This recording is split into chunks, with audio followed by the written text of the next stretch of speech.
اعوذ باللہ من الشیطان الرجیم بسم اللہ الرحمن الرحیم یا ایہا الناس کلوا مما فی الارض حلالا طیبا ولا تتبعوا خطوات الشیطان انہ لکم عدو مبین. صدق اللہ العظیم. یہ میں نے سورہ بقرہ کی آیت نمبر 168 کی تلاوت کی ہے، جس میں اللہ سبحانہ و تعالی نے یہ فرمایا کہ اے انسانوں. اس میں یہ نہیں کہا کہ اے ایمان والو. حلال کھانے کی بات آئی تو اللہ تعالیٰ یہ نہیں کہتے کہ صرف ایمان والوں کے لیے حلال کھانا بہتر ہے اور ایمان والے حلال کھائیں.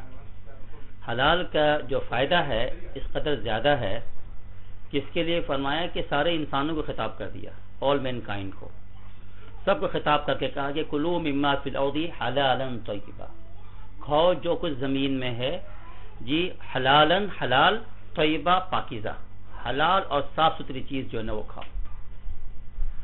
آگے فرمایا کہ وَلَا تَتَّبِعُوا خُطُوَاتِ شیطان، اور شیطان کے قدموں کے نشانات پہ مت چلو.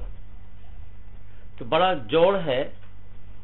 حلال کھانے کی بات یہ کہا جا رہا ہے کہ شیطان کی پیروی مت کرنا، اس کے فٹ اسٹیپ کی جو ہے نا پر مت چلنا. تو بڑا سمجھ میں آتا ہے. معلوم یہ ہوتا ہے کہ اگر انسان حلال کھانا چھوڑ دے گا تو شیطان کے قدموں پہ چل پڑے گا، اس کے نشانات پہ چل پڑے گا. جو حلال کھانے لگے گا تو پھر جو نب شیطان کے راستوں پہ نہیں چلے گا.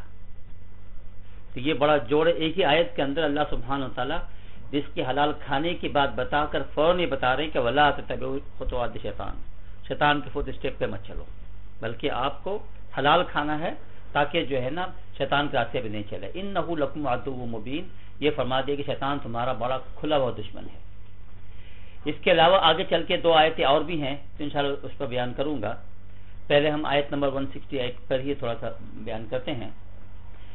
اس آیت میں اللہ سبحانہ و تعالی نے بیسیکلی حلال چیزوں کی طرف اشارہ فرمایا ہے، اور حلال وہ اشیاء بیان فرمائے جو کہ کھانے پینے سے تعلق ہے. اسلام میں حلال کئی چیزیں ہیں اور حرام کئی چیزیں ہیں. جہاں تک کھانے کی بات آئی تو اس کو کیا بتایا کہ حلال چیزیں کھانی ہم نے، حرام ہم نے نہیں کھانا ہے. اور حلال میں بھی ہو سکتا ہے کہ کچھ چیزیں ایسی ہوں، ڈرٹی ہوں، گندی ہوں. حلال تو ہے، ہو سکتا ہے کہ انکلین ہے. تو یہ بات ہے کہ یہ بھی کہتے ہیں کہ صاف ستھری کھاؤ کہ ہماری صحت کے لیے بھی وہ ضروری ہے. اب ایک فروٹ ہے، ٹھیک ہے نا، حلال ہے ہمارے لیے، پھل، لیکن معلوم ہے کہ وہ مڈ میں وہ بالکل وہ ہے، مٹی اس میں بھری پڑی ہے. تو اگرچہ وہ فروٹ آپ کے لیے حلال ہے، اب ایسے ہی مت کھا لیں، اس کو دھو کے کھا لیں، صاف کر کے کھا لیں، تاکہ وہ گندگی پتہ نہیں اس کے کھانے کی وجہ سے اور مٹی کھانے کی وجہ سے نہ جانے کیا کیا بیماریاں پیدا ہو جائیں. تو حلال بھی کھانی ہے، صاف ستھری بھی کھانی، کلین ہو، صاف ستھری ہو، کہ یہ ہماری صحت کے لیے بہتر چیز ہے. بات اصل میں یہ ہے کہ اللہ سبحانہ و تعالیٰ نے ہم کو جس قدر حلال کے کھانے کے اوپر جتنا زور دیا، اس کی کیا وجہ ہے، اس کو ذرا ہم کو سمجھنا ہے. اور حرام سے بچنے کو کہا. اس کی وجہ یہ ہے کہ انسان جو کھانا کھاتا ہے، ہم آپ جو بھی کھانا کھاتے ہیں، تو یہ ہوتا کیا ہے کہ یہ اس کے کھانے کے بعد اس لقمہ جو اپنے پیٹ میں ڈالتے ہیں تو اس سے ایک انرجی آتی ہے باڈی کے اندر. میں بھی جانتا ہوں، آپ بھی جانتے ہیں اس چیز کو.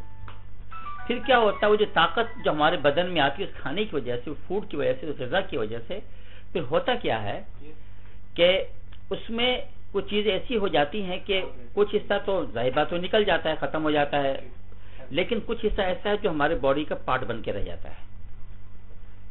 بلڈ بن جاتا ہے، خون بن جاتا ہے، باڈی کا حصہ بن کے رہ جاتا ہے وہ. اور جو حصہ جو ہمارے خون میں شامل ہو گیا، اگر تو حلال شامل ہوا ہے، پھر فائدہ یہ ہوگا کہ اب جو ہمارے اندر انرجی آئی ہے نا، جو طاقت آئی ہے حلال کھانے کی وجہ سے آئی ہے نا، تو ہماری فکریں صحیح ہو جائیں گی، سوچیں صحیح ہو جائیں گی، ہماری وے آف تھنکنگ صحیح رہے گی کہ ہم جو کیا سوچ رہے صحیح طریقے سے سوچیں گے. کیوں؟ اس لیے کہ سوچ کا تعلق بھی طاقت سے ہے، سوچ کا تعلق بھی طاقت سے ہے. تو اگر ہم نے جو انرجی لی ہے، جو طاقت لی ہے، اچھی سورس سے لی ہے، حلال سورس سے لی ہے، اور پھر پاکیزہ سورس سے لی ہے، تو پھر ہماری تھنکنگ بھی صحیح ہو جائے گی. فکریں، خیالات، افکارات، ایون بلیف ان سب چیزوں پہ افیکٹ کرتا ہے یہ حلال، سب درست ہو جائیں گے۔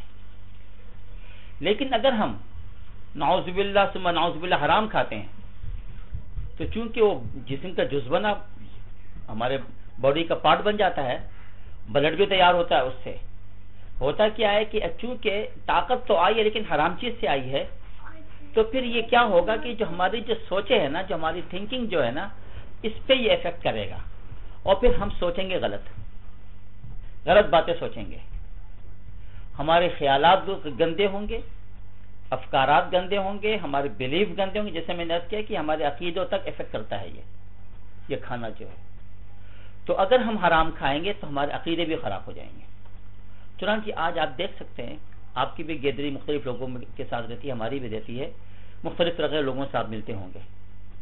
کچھ لوگ ایسے ہوں گے جب بھی ملے تو بڑی اچھی باتیں کرتے ہیں، عقیدے بڑے عمدہ عقیدہ، صاف ستھرا عقیدہ، خیالات عمدہ، سوچے بہت عمدہ، ہر باتیں پستولی ہے نا، ایسے بھی لوگ آپ ملتے ہوں گے، ایسے لوگوں سے ملاقات آپ کی ہوتی ہوگی۔ لیکن دوسری طرف ایسے لوگوں سے بھی آپ کی ضرور ملاقات ہوتی ہے جن کے خیالات بڑے خطرناک، جن کی سوچیں بہت ہی خطرناک قسم کے، جن کے بلیف انتہائی خطرناک، عقیدے خطرناک قسم کے، اسلام کے بارے میں شارپ قسم کے لینگویج یوز کرتے ہیں، قرآن کریم کے اوپر اعتراض، حدیث کے اوپر اعتراض، سنتوں پہ اعتراض، دین کے ہر احکام پہ اعتراض، ایسے بھی لوگ ہیں۔ تو اس کی وجہ کیا ہے؟ اگر ذرا سا آپ گہرائی پہ جائیں گے نا تو بات آپ کے سامنے خود بخود کھل کے آ جائے گی کہ ان کے پیٹ میں جو جا رہا ہے نا وہ غلط جا رہا ہے، تو کھانا جو کھا رہے وہ غلط کھا رہے ہیں، وہ ریزن ہے مینلی۔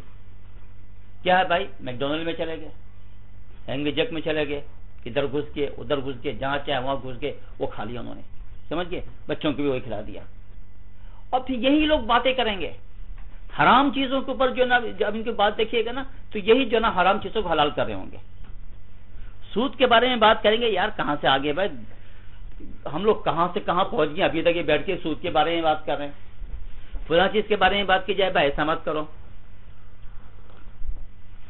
یہ حرام ہے، فوراً اعتراض، پھر کہا جائے کہ بھائی نماز پڑھو تو اعتراض، روزہ رکھو تو اعتراض کرتے ہیں، کوئی بات حکم شریعت کی بتا دو تو اس پہ اعتراض، کوئی چیز وہ ہضم نہیں کر پاتے، کوئی چیز ایکسیپٹ نہیں کر پاتے۔ کیوں نہیں کر پاتے ہیں بھائی؟ وجہ یہ ہے کہ چونکہ وہ حرام کھا رہے ہیں، تو حرام اتنا خطرناک ہے، یہ اس کے نقصانات بہت زیادہ ہیں۔ تو ہمیں کیا کرنا ہے؟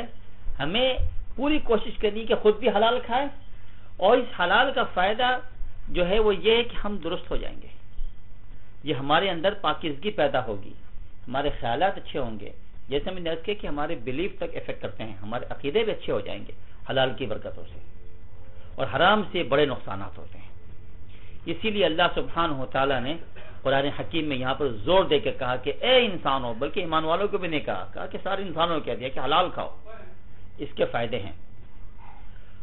حرام کے جو حلال کھانے کے جو فائدے ہیں وہ تو سبحان اللہ ہے ہی ہیں جی۔ آج کے دور میں جو ٹیکنالوجی اتنی ایڈوانس ہو گئی ہے، تحقیقات اتنی زیادہ آگے بڑھ رہی ہیں، یہ لوگ بھی ایون نان مسلم جو ہے نا وہ بھی اعتراف کرتے ہیں، وہ بھی یہ کہتے ہیں کہ بھائی مسلمان جو حلال کی بات کرتا ہے واقعی اس میں فائدہ ہے، واقعی اس کے اندر جو ہے بڑے بینیفٹس ہیں، یہ لوگ بھی اس چیز کو ماننے لگے ہیں، ان کو بھی اندازہ ہے۔ تو حلال کے فائدے اپنی جگہ، حرام کے جو نقصانات ہیں، اور آج یہ لوگ خود پروف کر رہے ہیں، یہ لوگ خود ہی پروف کر رہے ہیں کہ بھائی حرام کے یہ نقصانات ہیں، یہ لوگ خود پروف کر رہے ہیں، فلاں چیز جو حرام ہے جو اسلام نے کہا ہے، اور یہ خود پروف کر کے بتا رہے کہ باقی اس کے نقصانات ہیں۔ شراب حرام ہے تو آج خود جو دیکھیں یہ لوگ اس بات کی طرف آ رہے ہیں، بولتے تو نہیں حرام ہے، لیکن ابھی دیکھتے ہیں جگہ جگہ اس کو جو ہے یہ لوگ ڈسکریج کر رہے ہیں۔ ڈرائیو کے اوپر جو ہے نا، ڈرائیونگ کے اوپر بھی جو ہے نا وہ کرتے ہیں کہ بھائی جو ہے نا آپ ڈرنکنگ الکوہل جو ہے نا آپ کر کے آپ جو ڈرائیو کریں گے تو کیا کرائم ہے، یہ سب بورڈ لگانا شروع کر دیا۔ ابھی کرائم کیوں؟ جو تمہارے نزدیک حلال ہے تو کرائم کیوں ہے؟ یہ کرائم تو نہیں ہونے چاہیے۔ تو یہ معلوم ہوا کہ نقصانات اس کے ان کو پتہ چل گیا، اس سے باڈی کو کتنا نقصان پہنچتا ہے۔ یہ سور حرام ہے، یہ اس کے نقصانات کتنے زیادہ ہیں جی۔ تو اللہ سبحانہ و تعالیٰ نے ایسے نہیں حرام کر دیا، اس میں کیا ہے، یہ وہ ہے کہ جس سے ہمارے باڈی کو نقصان پہنچتا ہے، فزیکل باڈی کو نقصان پہنچتا ہے، اسپریچولی جو ڈیمیج ہوتا ہے وہ الگ ہے، روحانی جی، جسمانی طور پر اس کے نقصانات ہیں۔ ایک ڈاکٹر ہیں ڈاکٹر احمد جواد، وہ ایجپٹ کے ہیں، انہوں نے کتاب لکھی باقاعدہ اس سور کے اوپر الخنزیر فیما بین الشرع والمیزان کے نام سے. اس کتاب میں انہوں نے 66 وائرسز کا ذکر کیا ہے پگ کے، اور اس نے بتایا کہ اس کے کھانے سے، اس کے استعمال سے یہ ہیومن باڈی میں کراس اوور ہوتے ہیں. 66 وائرسز ہیں جو کہ باڈی کو جو ہے نا ڈیمیج کرتے ہیں. تو ان کو بھی اچھی طریقے سے معلوم ہے. بلکہ اس زمانے میں آپ لوگوں کو یاد ہوگا ایک گندگی یو کے سے شروع ہوئی تھی کہ جو کیا ہے کہ پگ کے جو آرگنس جو ہے نا ہیومن باڈی میں ٹرانسفر کیا جائے. اس کے لیے اچھا خاصا ٹھیک ٹھاک تحقیق ہوئی، اور اس زمانے میں جب لوگ ریسرچ کر رہے تھے ظالم جی، اب اندازہ کیجئے کہ 6.2 بلین امریکن ڈالر جو ہے نا پر ایئر خرچ کرتے تھے، پر ایئر، صرف پگ کے اوپر ریسرچ کرنے کے لیے. اور اس کا انہوں نے یہ اس کا خلاصہ کیا نکالا تھا؟ اس کا وہ نکالا تھا کہ بھائی کہ ہیومن باڈی سے کلوزسٹ جو ٹیشوز کسی جانور کے ہو سکتے ہیں تو کس کے ہو سکتے ہیں؟ پگ کے ہو سکتے ہیں. تم نے جو اتنے پیسے خرچ کیے اوپر اس کے اوپر، سمجھے نا، تو اب اتنی لمبی بات کر رہے ہو. اگر تم یہی پیسے کسی اور اینیمل پہ خرچ کرتے تو میں بھی جو ہے نا تم اس سے بہتر جو رزلٹ نکال سکتے تھے. لیکن نہیں، انہوں نے اس پہ کیا، چونکہ شیطنت تھی. جس یو کے سے ڈرامہ شروع ہوا تھا، اور بالآخر میں آپ کو بتاؤں، بلکہ بعد میں تو ان لوگوں نے کوشش کی کہ یہاں بھی اچھا خاصا چلتا رہا، یہ کہانی چلتی رہی نا کہ بھائی یہاں پر ہونا چاہیے. زینو ٹرانسپلانٹیشن نام جس کا دیا ہوا ہے، اس کے اوپر کافی جو ہے نا لے دے رہی ہے. اتفاق سے میں ان کا جو ہے نا ایتھک کمیٹی کا ممبر بھی تھا ایک زمانے میں. تو مجھ سے پوچھا گیا تو میں کافی اس پر ریسرچ کی تھی. تو جو چیز سامنے آئی تو پھر میں نے الحمدللہ اپنے کاپی جو سبمٹ کیا تھا اس میں نے یہ بتایا کہ بھائی یہ کہانی یہاں یو کے سے شروع ہوئی تھی، یو کے ہی میں ختم ہو گئی.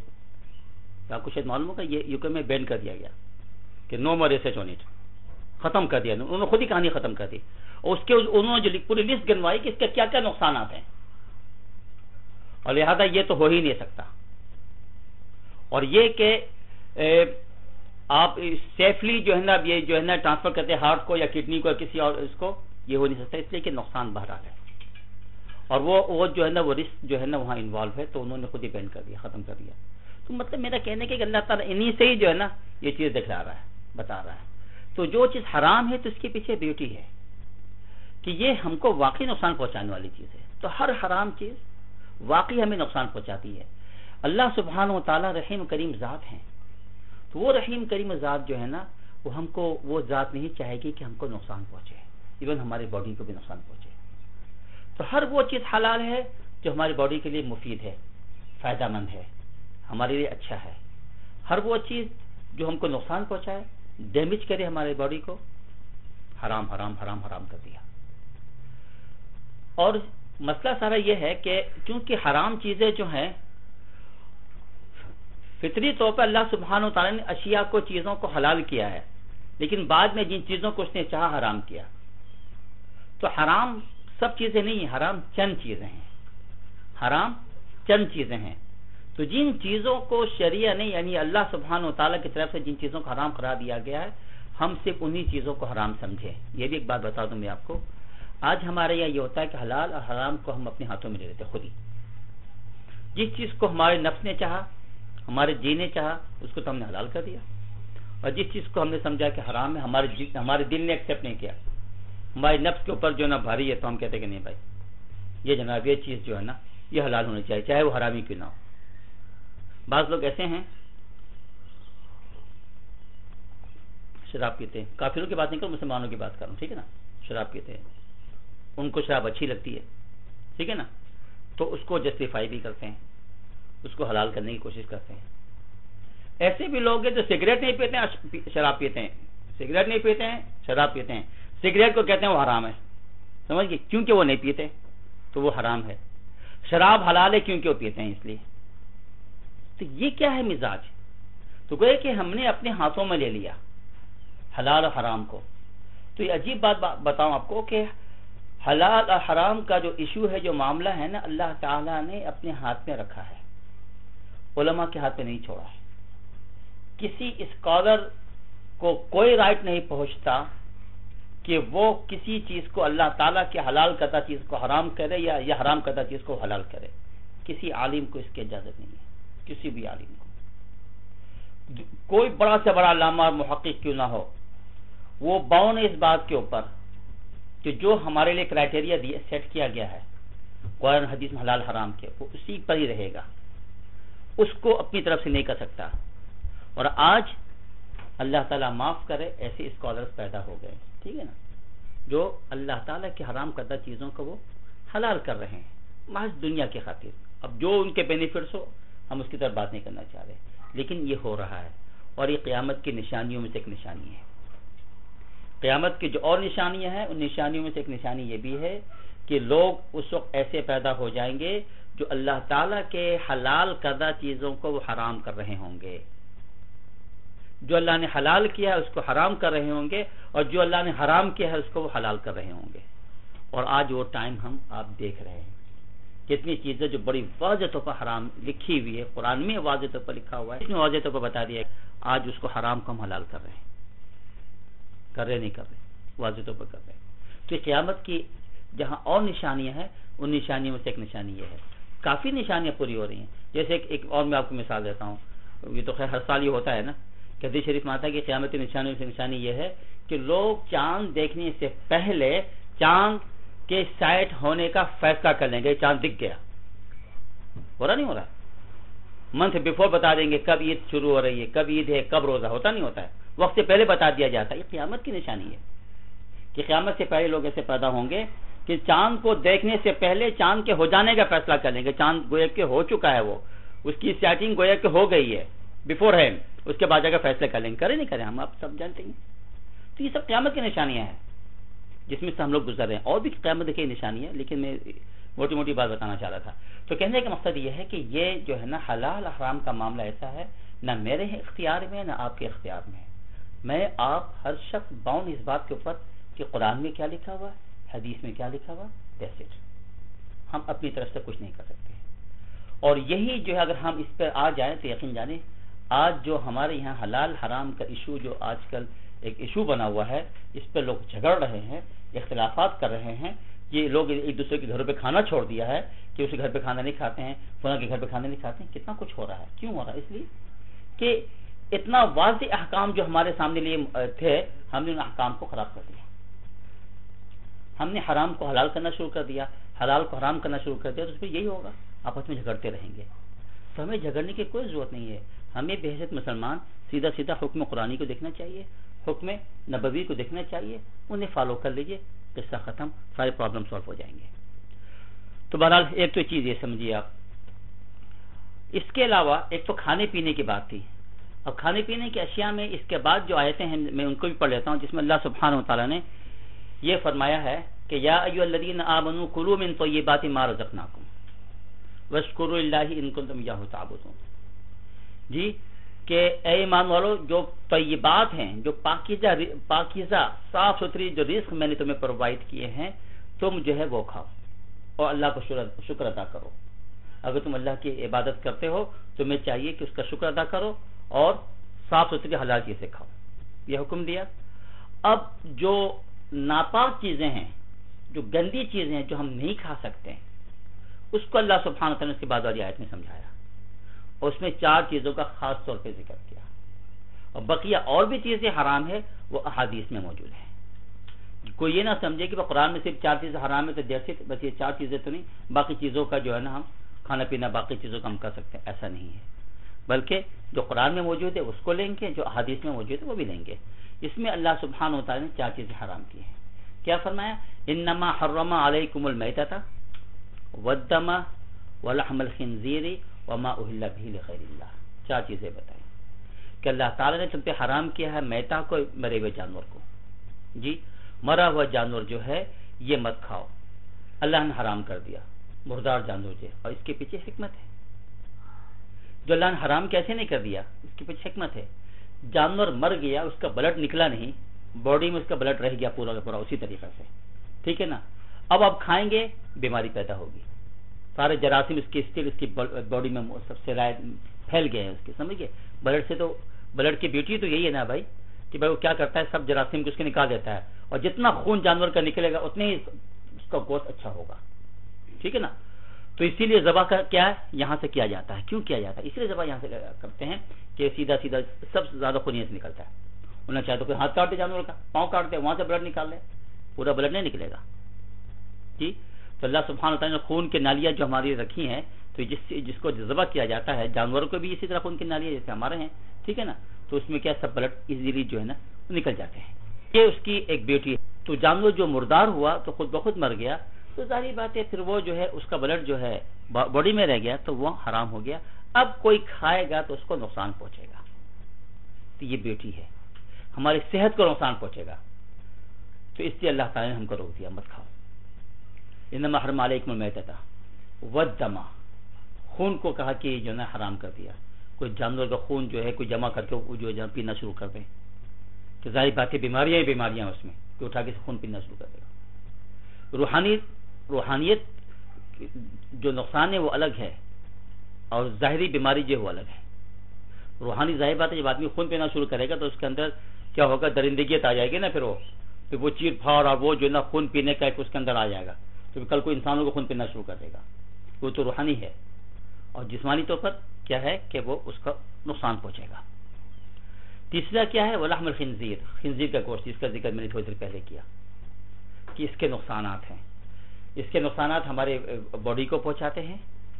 اور ڈاکٹر نور حلوق باقی ایک ترکی کے ہیں, بڑا زبردست محقق ہے, اس نے تو یہاں تک لکھا ہے کہ پگ کے اندر تو بعض ایسے وائرسز ہوتے ہیں جو مہلک کے جان بھی ہوتے ہیں, آدمی مر بھی سکتا ہے. اس نے پروف کیا اس چیز کو, آدمی مر بھی سکتا ہے. وہاں پر کچھ پاسبلٹیز ایسی ہیں, پوری اپنی ریسرچ سے ثابت کیا ہے. تو کہنے کا مقصد یہ ہے کہ بہرحال آج کے جو محقق ہیں وہ بھی اس بات کی طرف آگے, مسلم اینڈ نان مسلم دونوں جو ہے نا اس بات کو بتا رہے ہیں کہ بھائی واقعی اس کے اندر نقصانات ہیں. ہمارا قرآن پہلے سے بتا رہا ہے کہ یہ حرام ہے. اور ہمارے اسپریچولی جو نقصانات ہیں سور کے, میرے خیال میں آپ لوگ جانتے ہی ہوں گے, چونکہ گندا جانور ہے وہ کھائیں گے تو گندی فطرتیں ہمارے اندر بھی آئیں گی, اور پھر وہ جہاں سارا گند جو اس جانور کی جو ہے نا وہ گندگی ہمارے اندر بھی آ سکتی ہے. اس کے علاوہ اللہ سبحانہ و تعالیٰ نے چوتھی چیز جو حرام کی ہے نا, وہ ہو سکتا ہے کہ جانور آپ نے ذبح تو کیا پراپر طریقے سے, کاٹا اس کو صحیح طریقے سے, گردن میں چھری آپ نے صحیح پھیری ہے, لیکن اللہ کا نام نہیں لیا. وما اہل بہ لغیر اللہ, تو یہ حرام ہے. یہ روحانی طور پہ ہو سکتا ہے کہ جانور کو جو اس کے جو کرائٹیریا ہے, جو شرائط ہیں, اس کے مطابق آپ نے ذبح کیا کہ بھائی 4 رگوں میں سے 3 جو ہے کیا ہے یہ جو ہے نا کٹ جائیں تو حلال ہو جاتے ہیں. بھائی 4 نالیاں ہیں نا, تو 2 تو خون کے نالی ہیں, ایک جو ہے وہ سانس کے نالی, ایک کھانے کے نالی ہیں, یہ 4 ہوتے ہیں, ٹھیک ہے نا. 4 میں سے 3 اگر نالیاں کٹ جاتی ہیں تو حلال ہو جاتا ہے, ٹھیک ہے نا. تو اب مسئلہ تو آسان ہو گیا کہ بھائی 4 میں سے 3 کٹ گئے, مطلب منیمم 3 4 کے 4 کٹ جائے تو بہت ہی اچھا ہے, 3 کٹ جائے تو حلال ہو جاتا ہے. آپ نے چھری پھیر دی اور تو اس لحاظ حلال ہونا چاہیے. لیکن اس بندے نے, ذبح کرنے والے نے, بجائے اللہ کا نام لینے کے کیا کیا, کسی اور کا نام لیا. نام ہی نہیں لیا, نہیں نام نہ لیا, ایک الگ ایشو ہے. تو اس کو چلے اگر موقع ملے گا درس کے آخر میں یا سوال جواب کے سیشن میں انشاءاللہ بتاؤں گا, کیونکہ پھر وہ رہ جائے گا, وہ ڈسپیوٹڈ میٹر ہوگا. یہاں میں بات کر رہا ہوں جو مطابق ہے بالکل ہی حلال ہے نا اور حرام ہے جو بات. اب کسی نے کیا کیا, کسی بت کا نام لے لیا, فلاں بت کے نام پہ, یا کسی انسان کے نام پہ لے لیا, کسی نبی کے نام پہ ذبح کر لیا. ایک جگہ لات عزا کے نام سے لیا, بتوں کے نام سے لے لیا. اور بلکہ بچپن میں مجھے یاد ہے کہ ایک صاحب تھے, تو چھوٹے چھوٹے تھے ہم لوگ, لیکن بعض باتیں نا بچپن کی یاد رہ جاتی ہیں. تو کتنا زمانہ گزر چکا, لیکن مجھے اچھی طرح یاد ہے کہ وہ صاحب جو ہے وہ دوسرے کیا کہنا چاہیے اس کے تھے. تو جب ان کی بہن کی شادی تھی تو انہوں نے 5 جو ہے نا جانور جو ہے نا منگوائے, بکرے ذبح کیے. تو میں وہیں کھڑا تھا اور مجھے اچھی طرح یاد ہے, انہوں نے کہا کہ ایک یہ بکرا بسم اللہ نہیں نام لیا, حضرت فاطمہ کے نام پہ ذبح کیا, یہ فاطمہ کے نام پر ہے. یہ بکرا علی کے نام پر ہے, کا نام لیا کا نام کی جگہ, حسن کا نام لیا, حسین کا نام لیا, ایچ پرسن کے الگ الگ نام لیے, بسم اللہ اللہ اکبر نہیں بولا. وہ بات مجھے آج تک یاد ہے, مجھے منظر یاد ہے, حالانکہ میں بہت چھوٹا تھا. لیکن اس وقت ہمیں پتہ بھی نہیں تھا کہ بھئی یہ کیا ہے نا، اللہ کا نام لیا جاتا ہے نہیں لیا جاتا، یہ تو بہت بات کی بات ہے. لیکن یہ کہ بتانا چیز میری رہے گی. بعد میں جب اللہ نے تھوڑے بہت سمجھ دی، اب سمجھ میں آنا شروع ہو کہ وہ بعد میں مجھے ریکال میں کرنے لگا اچھا یہ مسئلہ ہے. تو وہ کھانا جو ہے وہ ایبسولوٹلی وہ گوشت حرام ہو گیا. کوئی رسول اکرم صلی اللہ علیہ وسلم کے نام پر بھی ذبح کرے گا، کہے گا کہ ہادہ بسم محمدین بجائے بسم اللہ کہنے کے، وہ حرام ہو جائے. سمجھ آپ یہ؟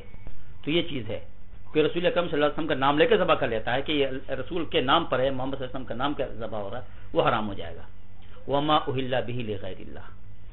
تو اللہ سبحانہ و تعالیٰ اس کو مکمل طور پہ حرام کرتے ہیں. تو یہ چار چیزیں جو ہے نا اللہ تعالیٰ نے یہاں بیان کی ہیں کھانے پینے کی اشیاء میں. باقی اور بھی کئی چیزیں ہیں جس میں اللہ سبحانہ و تعالیٰ نے جو ہے صاف صاف جو ہے ہم کو سمجھایا اور بتایا کہ بھائی وہ جو کیا ہے یعنی ہم کو نہیں کھانا ہے. کوئی شخص اس آیت کو لے کے یہ کہہ دے کہ بھائی مولوی صاحب یہ کہاں لکھا ہو کہ شراب حرام ہے؟ آیت میں شراب تو نہیں لے جاتا، جائز ہے، شراب پی سکتے ہیں. تو اب یہ ہو جاتی ہے پرابلم کہ بعض لوگ جو جسٹیفائی کرنے کی کوشش کرتے ہیں وہ یہ کہتے ہیں کہ قرآن کریم میں کہیں نہیں لکھا ہو شراب حرام ہے. حالانکہ ایسی بات نہیں، میں تو قرآن شریف سے ہی ثابت کر سکتا ہوں کہ شراب حرام ہے. قرآن سے ہی اس کا ثبوت نکال سکتا ہوں، احادیث میں الگ ہے.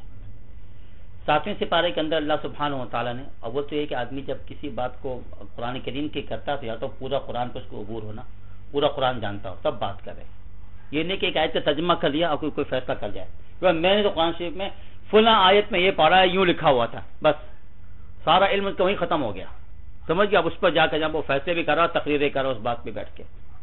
معلوم ہے کہ دوسری آیت میں کیا ہے. قرآن کریم کی بیوٹی کیا ہے؟ وہ یہ ہے القرآن یفسر بعضہ بعضا. یہ قرآن کریم کی بیوٹی ہے کہ قرآن کریم اپنے حصے کی خود ہی تفسیر بیان کر دیتا ہے. اگر پہلے سپارے میں کچھ اگر واضح نہیں ہے تو تیسرے، پانچویں، 7ویں سپارے کے اندر اس کی جو نا وضاحت آ جائے گی. یہ قرآن کریم کی بیوٹی ہے. تو آپ کو پورا قرآن جو نا دیکھنا پڑے گا.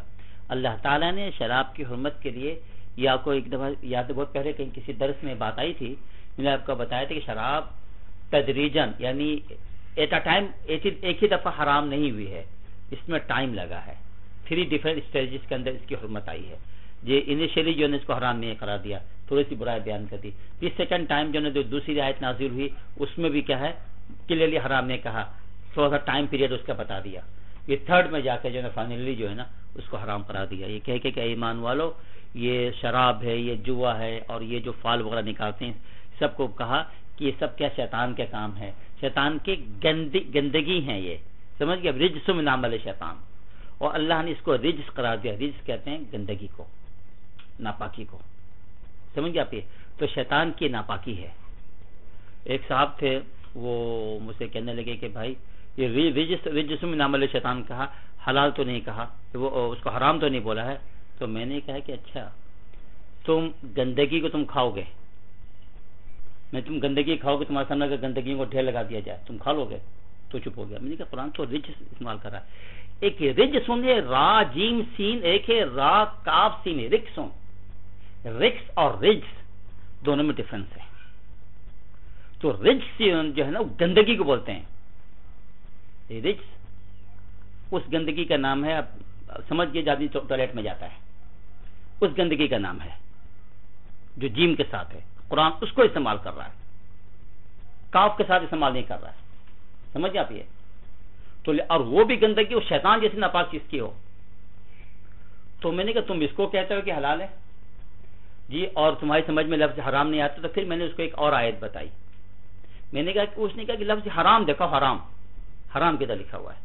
تو پھر میں اس کو میں نے 90 سپارے کی آیت بتائی جس میں اللہ سبحانہ و تعالیٰ نے یہ فرمایا، نبی کریم صلی اللہ علیہ وسلم کی صفات بیان کرتے ہیں کہ الذین یتبعون رسول النبی الامی الذی یجدونہ. پورا نبی کریم صلی اللہ علیہ وسلم کے بارے میں بتا رہے ہیں کہ نبی کریم صلی اللہ علیہ وسلم کے یہ ایٹریبیوٹس ہیں. آپ کے ایٹریبیوٹس کیا ہیں؟ آپ کے ایٹریبیوٹس میں سے آپ کے صفات کیا بتایا؟ وَيُحِلُّ لَهُمُ الطَّيِّبَاتِ. رسول اکرم صلی اللہ تعالی علیہ وآلہ وسلم لوگوں کو کیا کرتے ہیں؟ جو طیبات ہیں، صاف ستھری چیزیں جو ہے نا وہ حلال کرتے ہیں. وَيُحَرِّمُ عَلَيْهِمُ الْخَبَائِثِ. يُحَرِّمُ اور حرام کرتے ہیں. حرام کا لفظ استعمال ہوا واضح طور پر. اور حرام کرتے ہیں لوگوں کے اوپر الخبائث گندی چیزوں کو. اور شراب ہر شخص جانتا ہے، ایون یہ بھی جانتے ہیں کہ یہ ام الخبائث ہے، یہ جڑ ہے تمام خبائث کا، تمام گندگیوں کا. جی تو ہم اللہ کے نبی حرام کرتے ہیں خبائث کو، گندگیوں کو، اور گندگیوں کا جو ہے تو اس کا جو روٹ ہے مین، جو اس کا تو کیا حال ہوگا، تو وہ بھی اس کا انکلوڈ ہو جاتا ہے. تو اللہ تعالیٰ نے کہ قرآن حکیم میں بھی جو ہے نا بتا دیا کہ شراب حرام ہے. تو خیر بات تو یہ ہو رہی کہ بعض لوگ اس طریقے سے بات کرتے ہیں. تو حرام کی جو کچھ چیزیں وہ ہیں جو قرآن کریم نے بتا دی ہیں. اس کے علاوہ حرام کی کافی چیزیں وہ ہیں جو احادیث میں موجود ہیں.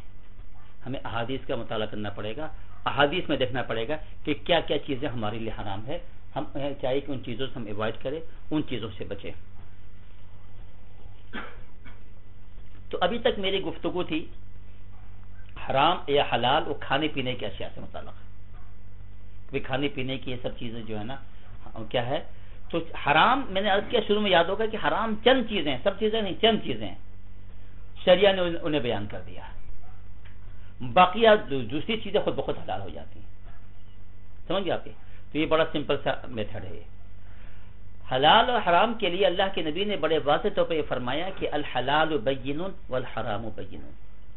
حلال واضح کر کے بتا دیا گیا ہے اور حرام کو بھی واضح طور پر بتا دیا گیا ہے. اب لہٰذا ہمیں کوئی مشکل نہیں ہے. کوئی صاحب دیکھیں گے ہماری سمجھ میں نہیں آ رہا ہے کہ بھائی کھائیں یا نہ کھائیں. ارے بھائی تھوڑی سی اپنی نالج کو انکریز کیجئے، آپ کی سمجھ میں بات آ جائے گی. نہیں آتی آپ کو نہیں پتا چلا، آپ ڈیسیزن نہ لیں. اہل علم سے پوچھ لیجئے، علماء سے پوچھ لیجئے، ان سے آپ مسئلے معلوم کریے، وہ آپ کو بتا دیں گے کہ فلاں جانور کھانا چاہیے کہ فلاں جانور نہیں کھانا چاہیے، فلاں چیز کھانی چاہیے کہ فلاں چیز نہیں کھانی چاہیے. کوئی مشکل نہیں ہے، آپ جا کے اہل علم سے پوچھ لیجئے. قرآن حکیم نے تو اعلان کیا ہوا ہے فَاسْأَلُوا أَهْلَ الذِّكْرِ إِن كُنتُمْ لَا تَعْلَمُونَ. علماء سے پوچھا کرو، سوال کیا کرو. اگر تم نہیں جانتے ہو تو اہل علم سے پوچھ لو، وہ تمہیں بتا دیں گے. تو کوئی مشکل کام نہیں ہمارے لیے. تو ہم معلوم کر کے اس پہ عمل کر لیں. وما بینہما مشتبہات، فرمایا کہ حلال اور حرام کے درمیان اگر کوئی چیز رہ جاتی ہے نا تو وہ مشتبہات ہے، ڈاؤٹ فل چیزیں. ٹھیک ہے نا، جو کلیئر نہیں ہے ہمارے لیے. جو ہمارے لیے کلیئر نہیں ہے، واضح نہیں ہے، تو وہ ڈاؤٹ فل ہو جائیں گے. تو اس کو کیا کرنا ہے کہ ڈاؤٹ فل چیزوں کو ہم لے لے کھا لے، استعمال کر لے اور اس کو چھوڑ دیں. اس کا کیا حکم ہے؟ نبی کریم صلی اللہ علیہ وسلم نے صاف صاف بتا دیا ہے دع ما یریبک الی ما لا یریبک. آپ چھوڑ دیجیے ایسی چیزوں کو جو آپ کو شک میں ڈالیں. تو معلوم ہوا کہ جو ڈاؤٹ فل چیز ہے اس کو ہم نے لینا نہیں ہے. یہ نہیں کہنا کہ بینیفٹ آف دا ڈاؤٹ جو ہے نا ہم لے کے جناب اس کو یوز کرنا شروع کر دیں کہ بھائی وہ ہمیں پتہ نہیں ہے تو لہذا ڈاؤٹ کا جو فائدہ اٹھا لیں. آپ شک کا فائدہ اٹھا لیں، شک کا فائدہ نہیں اٹھائیں گے. آپ کو کیا کرنا، چھوڑ دینا ہے.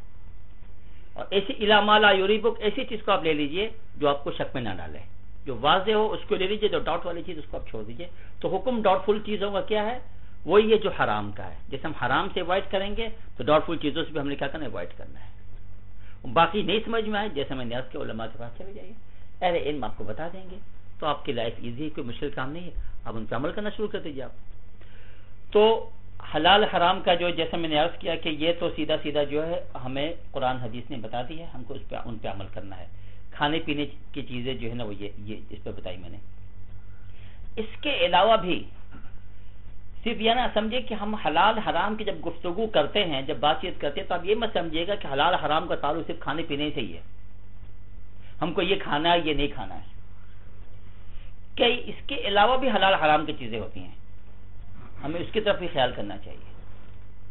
تو اس کی ایک لمحہ ہے، احادیث نے مختلف طریقے سے بیان کیا ہے، کچھ قرآن نے بھی بیان کیا ہے. وہ بھی حرام چیز ہے، اس کا تعلق کھانے پینے سے نہیں، وہ ہمارے معاشرتی زندگی سے ہے، وہ ہماری ڈیلنگ سے ہے، ہمارے لوگوں کے ساتھ رہنے سے ہے کہ ہم مطلب کہ آپ کے ساتھ کیسے رہتے ہیں، آپ کے ساتھ ہماری ڈیل کیسے ہونی چاہیے، اور ہم مطلب کہ ہماری گفتگو کیسے ہو، ایک انسان دوسرے انسان کے ساتھ کیسے رہے، ایک مسلمان دوسرے مسلمان کے ساتھ کیسے رہے، ایک مسلمان کو دوسرے مسلمان کے ساتھ ڈیلنگ کیسی ہونی چاہیے، ایک مسلمان کا نان مسلم کے ساتھ ڈیلنگ کیسی ہونی چاہیے. سمجھے آپ یہ. اور پھر ایک مسلمان یعنی ایک مسلمان آپس میں صحیح، آپس میں رشتہ دار جو ہے نا ان کے آپس میں کیا رائٹس بنتے ہیں، ماں باپ ہیں تو ان کے کیا رائٹس بنتے ہیں، کیا حقوق بنتے ہیں اولاد کے اوپر. یہ سب کیا ہے اس میں دیکھنا پڑے گا. یہ سب جو ہے کیا ہے حلال حرام کے اس میں آتے ہیں. اگر ایک بچہ نافرمانی کرتا ہے اپنے ماں باپ کی تو حلال کام کر رہا نہیں، وہ حرام کام کر رہا ہے. یا ایک آدمی اپنے رشتہ داروں کے ساتھ تعلقات کو چھوڑ دیتا ہو، بھائی بھائی سے نہیں ملتا، جی بھائی بہن سے نہیں ملتا، بہن آپس میں نہیں ملتی، کوئی اچھا کام کر رہا نہیں، خطرناک کام کر رہا ہے. تو ہم کو یہ بھی سمجھنا ہے کہ بھائی جو روز مرہ جو ہماری روز کی جو ڈیلنگ ہے، جو روز کے ہمارے معاملات ہیں، اس میں کیا، تو اس کے لیے لسٹ جو ہے نا میں نے تیار کی ہے گناہ کبیرہ کی، تو کئی ہیں، کچھ کا تعلق تو بلیف سے ہے، عقائد سے ہے، اور زیادہ تر کا تعلق جو ہے نا ہمارے روزمرہ کے اعمال سے ہے جی، اور اس میں جو ہے نا ہمیں بہت کیئرفل ہونا ہے۔ اب میں جو چیزیں ابھی آپ کے سامنے پڑھ کے بتاتا ہوں، آپ اندازہ کیجئے گا کتنی چیزیں ایسی ہیں جس میں بھی کتنے ملوث ہوں گا اور آپ بھی ملوث ہوں گے۔ تو ہمیں کرنا کیا چاہیے کہ کیا ہم مطلب ہے کہ ان پہ کرتے رہیں یا ہم اپنے آپ کو سدھاریں، اپنے آپ کو سیدھا کریں۔ سب سے پہلی چیز جو ہے وہ ہے الشرک باللہ، شرک کرنا اللہ کے ساتھ۔ یہ سب سے خطرناک چیز ہے، یہ تو سب سے خطرناک چیز ہے کہ انسان کیا کرے، شرک کمٹ کرتا ہے، اللہ تعالیٰ کے ساتھ کسی کو ملا دیتا ہے، یا اللہ کی ذات کے ساتھ ملا دے جی، جیسا کہ عیسائیوں نے یا یہودیوں نے کیا، ٹھیک ہے نا، یا اللہ کی صفات کے ساتھ ملا دے۔ اللہ کے ذات کے ساتھ ملانے کی مراد یہ ہے کہ کوئی یہ کہنا شروع کر دے نعوذ باللہ کہ بھائی عیسیٰ علیہ السلام جو ہے کیا ہے، اللہ کے بیٹے ہیں، جیسا کہ عیسائیوں نے کیا، یا یہودیوں نے عزیر علیہ السلام کو اللہ کا بیٹا بنا دیا۔ تو یہ وہ شرک ہے، یہ وہ چیز ہے جو اللہ کے ذات میں شرکت ہے، تو یہ بھی کیا ہے، حرام ہے، یہ گناہ کبیرہ میں شامل ہوتا ہے، سمجھ گیا آپ یہ۔ یا اسی طریقہ سے کوئی شخص اللہ کی صفات میں کسی کو شریک ٹھہرا دیتا ہے، کس طریقہ سے، اس طریقہ سے کہ بھائی روزی دینے والا فلاں آدمی ہے، فلاں باس جو ہے نا مجھے روزی دیتا ہے، میرا کھانا پینا فلاں آدمی دیتا ہے، اللہ پہ بلیو نہیں کر رہا، وہ سمجھتا ہے کہ بھائی باس خوش ہے تو مجھے روزی مل رہی، باس ناراض ہے تو میرا کھانا پینا بند ہو جائے۔ اگر کوئی یہ سمجھنا شروع کر دے تو شرک فی صفات کر رہا ہے۔ اولاد نہیں ہو رہی ہے، معلوم ہے کہ لوگ قبروں میں جا رہے ہیں، یا اللہ معاف کرے بعد ایسے ہوتے ہیں کہ وہ جناب مندر تک پہنچ جاتے ہیں تو شاید وہیں سے مل جائے، تو یہ سمجھ لیا کہ غیر اللہ کے علاوہ اور جو دوسرا جو ہے نا وہ اولاد دے دے گا۔ آج جوبلیس ہو گیا تو قبروں میں بھاگ رہا ہے کہ شاید قبر والا بابا جو ہے نا مجھے روزی پہنچا دے گا۔ یہ کیا ہے، شرک فی صفات ہے، اللہ کے ایٹریبیوٹس کے اندر شرکت ہے۔ اور ایک شرک وہ ہوتا ہے جو شرک فی العبادت کہلاتا ہے، کہ اللہ کی عبادت میں شرکت۔ اب کام اچھا کر رہے ہیں، بہت اچھی بات ہے، لیکن کیا ہے، دل میں کچھ اور ہے، یا میں اس لیے نیک کام کروں تاکہ لوگ مجھے نیک بولیں، لوگ مجھے متقی بولیں، میں نماز اس لیے پڑھ رہا ہوں تاکہ لوگ مجھے کہیں کہ بھائی میں بڑا نیک آدمی ہوں، میں روزے اس لیے رکھ رہا ہوں تاکہ لوگ مجھ کو کہیں میں بڑا اچھا آدمی ہوں، میں حج ہر بار اس لیے کر رہا ہوں لوگ مجھے حاجی صاحب پکاریں کہ بس میری نیت ہی یہی ہے کہ لوگ مجھ کو یہ کہیں، میں جہاد اس لیے کر رہا ہوں تاکہ لوگ مجھے مجاہد کہیں، مر جاؤں تو لوگ مجھے شہید ہو کے پکارے، اور اگر میں بچ جاؤں تو میرا نام غازی بن جائے، سمجھ رہے نا آپ یہ؟ تو یہ چیزیں جو ہے نا خطرناک ہے، شرک فی العبادت ہے۔ کسی کی مدد کر رہے ہیں، کسی غریب کی مدد کر رہے ہیں، اب کیجیے، لیکن نیت بھائی لوگ مجھے سخی زیادہ پکار رہے ہیں کہ بھائی دیکھو کتنا غریب پرور ہے، کتنا غریب نواز ہے، کتنا جو ہے وہ کرتا ہے وہ غریبوں کا جی، تو نیت کچھ اور ہو گئی۔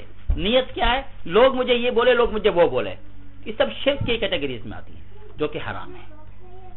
تو صرف یہ نہ سمجھیں کہ کھانے پینے سے اس کا تعلق ہے، بلکہ یہ ہمارے بلیف اور ہمارے اعمال جو ہے نا وہ بھی ہم کو کریکٹ کرنا پڑیں گے۔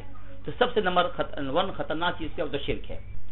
اس کے بعد رائٹ آفٹر دیٹ جو کئی احادیث میں موجود ہیں کہ بھائی شرک کے بعد جو دوسرا جو حرام ہے، حرام کام، وہ کیا ہے، حقوق الوالدین، نمبر 2 ماں باپ کی نافرمانی۔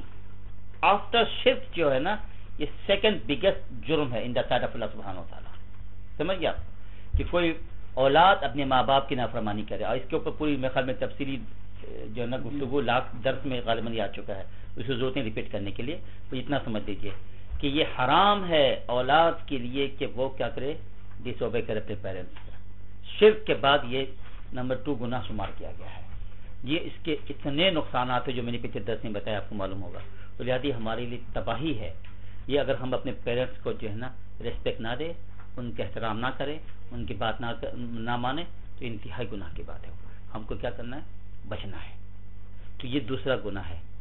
تیسرا گناہ جو ہے اس کے بعد جو ہے وہ کیا ہے کہ انسان جو کیا کرے، کسی انسان کو ناحق قتل کر دیں، قتل النفس بغیر حق، جیسے آج نعوذ باللہ ہو رہا ہے کہ ایک دوسرے کو لوگ قتل کر رہے ہیں، ایک دوسرے کو کہ قتل کو جائز سمجھا ہوا ہے، جہاں ذرا سی بات ہوگی گولے سے اڑا دیا اس کو۔ یہ بھی ان گناہوں میں سے ایک گناہ ہے جو کہ انتہائی خطرناک گناہ ہے، اور بلکہ تو ان گناہوں میں اس کا شمار ہوتا ہے جو کہ ہلاک کر دینے والے انسان کو. یہ ان میں سے ایک گناہ یہ ہے کہ جس کے ارتکاب کی وجہ سے، جس کو کمٹ کرنے کی وجہ سے آدمی کیا ہو جاتا ہے، تباہ ہو جاتا ہے، ڈسٹرائے ہو جاتا ہے. تو اس لیے جو ہے نا ہم کو جو ہے نا یہ اس سے ہم کو کیا کرنا، ایوائڈ کرنا ہے. اسی طریقہ سے ایک اور جو گناہ ہے جو حرام ہے وہ کیا ہے، کیا کرنا، میجک، جادو. یہ آج کل یہ بیماری پھیلتی جا رہی ہے، پہلے بھی تھی، ٹائم ٹو ٹائم بیماری پھیلی ہوئی. جب آدمی کچھ نہیں کر پاتا نا تو پھر چل پڑتا ہے ادھر ادھر. جو اس کے پاس پہنچ گیا، جو کالا علم جانتا ہے، سمجھ گیا، بلیک جو اس کے پاس نالج ہے نا، اس کے پاس جاتا ہے کہ پھر وہ پڑھنا شروع کرتا ہے کہ تو اس کو ڈسٹرائے کرو. اچھا میں آپ کو بتاؤں، پتہ نہیں آپ لوگوں کا اندازہ ہے نا، میں ابھی جب بھی میرا پاکستان جانا ہوتا یہ تو ہر دفعہ نئی کہانی سامنے آ رہی ہوتی. پتہ نہیں آپ لوگ سنتے نہیں سنتے، بڑھتی جا رہی ہے. ہر دوسرا سے تیسرا گھر وہ جو افیکٹڈ ہو رہا ہے جادو ٹونے سے. مجھے تو اس قدر میں تعجب میں پڑ گیا کہ ہو کیا رہا ہے ہماری قوم کو. کراچی جیسا شہر جس کو کہا جاتا ہے پڑھے لکھوں کا شہر ہے، یعنی وہ اس میں جہالت عام ہوتی نظر آ رہی ہے کہ تیسرا کا چوتھا گھر جو ہے نا ملوث ہو گیا، جادو ٹونے میں پڑ گیا. اور لوگ ایسے موجود ہیں جو کہ وہ پورا بازار جو ہے انہوں نے اپنا گرم کر رکھا ہوا ہے جادو ٹونے کا. تو بھائی بڑی خطرناک چیزیں ہے. یہ یاد رکھے جادو افیکٹ کرتا ہے، میجک افیکٹ کرتا ہے، دیر از نو ڈاؤٹ، اس میں کوئی شک بھی نہیں کر سکتے. ہمارے نبی کے ذات کو افیکٹ کیا گیا. نبی کریم صلی اللہ علیہ وسلم پر جب جادو کیا گیا تھا تو آپ صلی اللہ علیہ وسلم 1 مہینے تک آپ نے اسٹرگل کیا. 1 مہینے تک آپ نے اسٹرگل کیا، تکلیف آپ نے برداشت کی، سر میں درد رہتا تھا، بولنا کچھ چاہتے تھے، بولتے کچھ تھے. آپ کو کتنی پریشانی رہی یہ 1 مہینے تک. جب ہمارے نبی جادو سے افیکٹ ہو سکتے ہیں تو ہم آپ کون ہیں بھائی؟ تو ضرور جادو تو ایک اثر کرتا ہے، جادو کا اپنا نقصان ہے.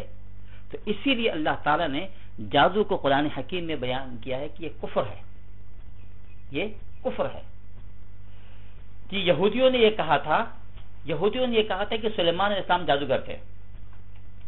ان کی جو سلطنت تھی، ان کی جو بادشاہت تھی، ان کی کنگڈم ہو، پتہ ہے آپ کو اللہ نے کیا ان کو دیا تھا، کیا طاقت کو آج تک جو ہے کوئی ان جیسا بادشاہ نہیں بنا ہے.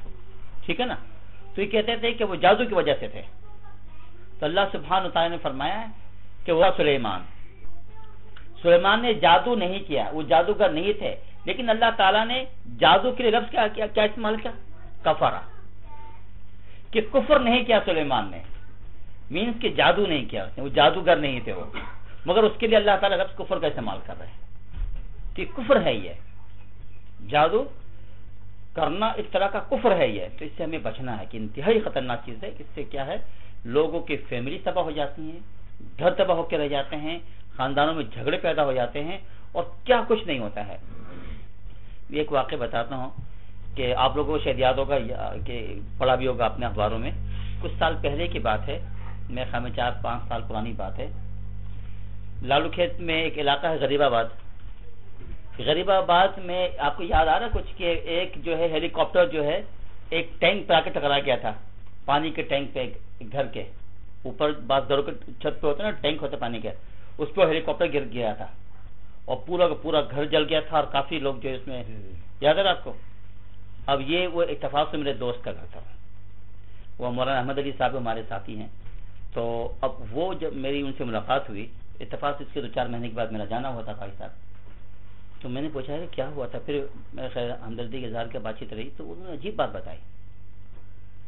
یہ جادو ٹونے کی بات بتائی کہ 2 بھائی تھے، بھائی تو اور تھے لیکن آپس میں 2 بھائیوں میں کافی لڑائیاں تھیں شدید ترین. تو جس دن یہ واقعہ ہوا ہے ہیلی کاپٹر گرنے کا، 1 دن پہلے ایک بھائی نے ایک کالی مرغی لا کے ذبح کیا. ذبح کرنے کے بعد سیڑھی پہ جو اسٹیئر جو سیڑھی جو ہے نا اس پہ اس کے قطرے کو نا، مرغی کے قطرے کو ڈراپ کرنا شروع کیا، ایک ایک کر کے نا، ایسے کر کر کے، تاکہ اس اگلے بھائی کا جب پاؤں اس بلٹ پہ پڑے گا تو یہ جو گھر جو ہے نا جل کے راکھ ہو جائے گا. تو مولوی احمد علی صاحب کہتے ہیں کہ میں جب اترا تھا تو میں نے دیکھ لیا کہ کیا کر رہا ہے. تو اس نے کہا کہ اس کو چھوڑوں گا نہیں، اپنے بھائی کو کہتے اس کو میں جلا دوں گا. نیکسٹ ڈے یہ ہیپن ہوا. ہیلی کاپٹر کہاں جانا تھا پتہ نہیں کیا ہوا، اس کے انجن میں کیا خرابی ہوئی، اسی گھر پہ آ کے جو ہیلی کاپٹر آ کے گرا، کتنے لوگ مر گئے اور خاندان جل کے راکھ ہو گیا. تو یہ افیکٹ کرتا ہے، یہ اتفاق نہیں ہے، اب اس کو اب اتفاق بولیں گے کیا بولیں گے؟ وہ اپنی زبان سے اس نے کہا کہ ان لوگوں کو میں جلا دوں گا، تو جس جادوگر سے سیکھا ہوگا، جس نے بتایا ہوگا، اس نے یہ کہا ہوگا نا یہ گھر والے جل کر راکھ ہو جائیں گے، تو ہیپن ہوا۔ تو یہ مطلب کہنے کا یہ ہے کہ یہ چیزیں جو ہے نا بڑی خطرناک ہے، اس لیے جو ہے نا یہ جو ہے نا کبھی اس میں نہ انوالو ہوں، نہ لوگوں کو انوالو ہونے دیں، ان سے بچیں یہاں پہ۔ اور خود نبی کریم صلی اللہ تعالیٰ علیہ وآلہ وسلم اپنی پروٹیکشن کے لیے، وہ میں آپ لوگوں سے بھی کہتا ہوں، ہمیں آپ کو نہیں پتا ہوتا ہمارا کون دشمن ہے۔ بعض لوگ ہم سے بہت اچھی طریقے سے ملتے ہیں، بڑی خوشی سے ملتے ہیں، وی نیور نو کہ پیچھے اس کا کیا ہے۔ تو کیا کرنا چاہیے کہ ہمیں بہترین طریقہ ہے کہ اپنی پروٹیکشن کرتے رہیں۔ نبی کریم صلی اللہ تعالیٰ علیہ وآلہ وسلم کا روٹین تھا قل اعوذ برب الفلق اور اعوذ برب الناس پڑھنے کا۔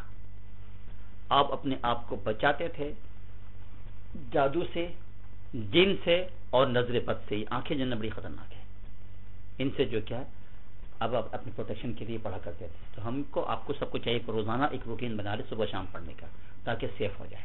کچھ نہیں پتا پیچھے کون کیا کر رہا ہے، یا یہاں یا کہیں اپنے ملک میں بیٹھا ہوا، تاکہ آپ تو ہم سیف تو رہیں نا۔ کوئی کرتا بھی تو کرنے دیں، ہم سیف ہیں، یہ ضرور کریں۔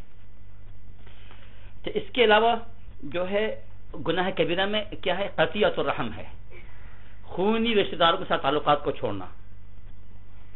آج یہ عام ہوتا جا رہا ہے، بھائی بھائی کا دشمن، مسلمان کا دشمن ہے، یہ تو ایک یعنی تو ہے ہی آفت، یہ تو ہو ہی رہا ہے گناہ۔ دو بھائی، ایک ماں کی اولاد، ایک باپ کے بیٹے، ایک دوسرے کے خون کے پیاسے، ایک دوسرے سے بات کرنے کو تیار نہیں۔ اس قدر بدترین جرم ہے یہ، اس قدر بدترین جرم ہے، لوگوں کو اندازہ کہ کیا کر رہے ہیں۔ ہماری عبادتیں برباد ہو جاتی ہیں، ہمارے روزے برباد ہو جاتے ہیں۔ یہ بات سمجھ نہیں؟ اگر بھائی بھائی سے رشتہ توڑ دیتا ہے، چاہے ہم حج کریں، چاہے ہم کوئی نیک کام کریں، کچھ ایکسپٹ نہیں ہوگا، سب پینڈنگ میں پڑا رہتا ہے۔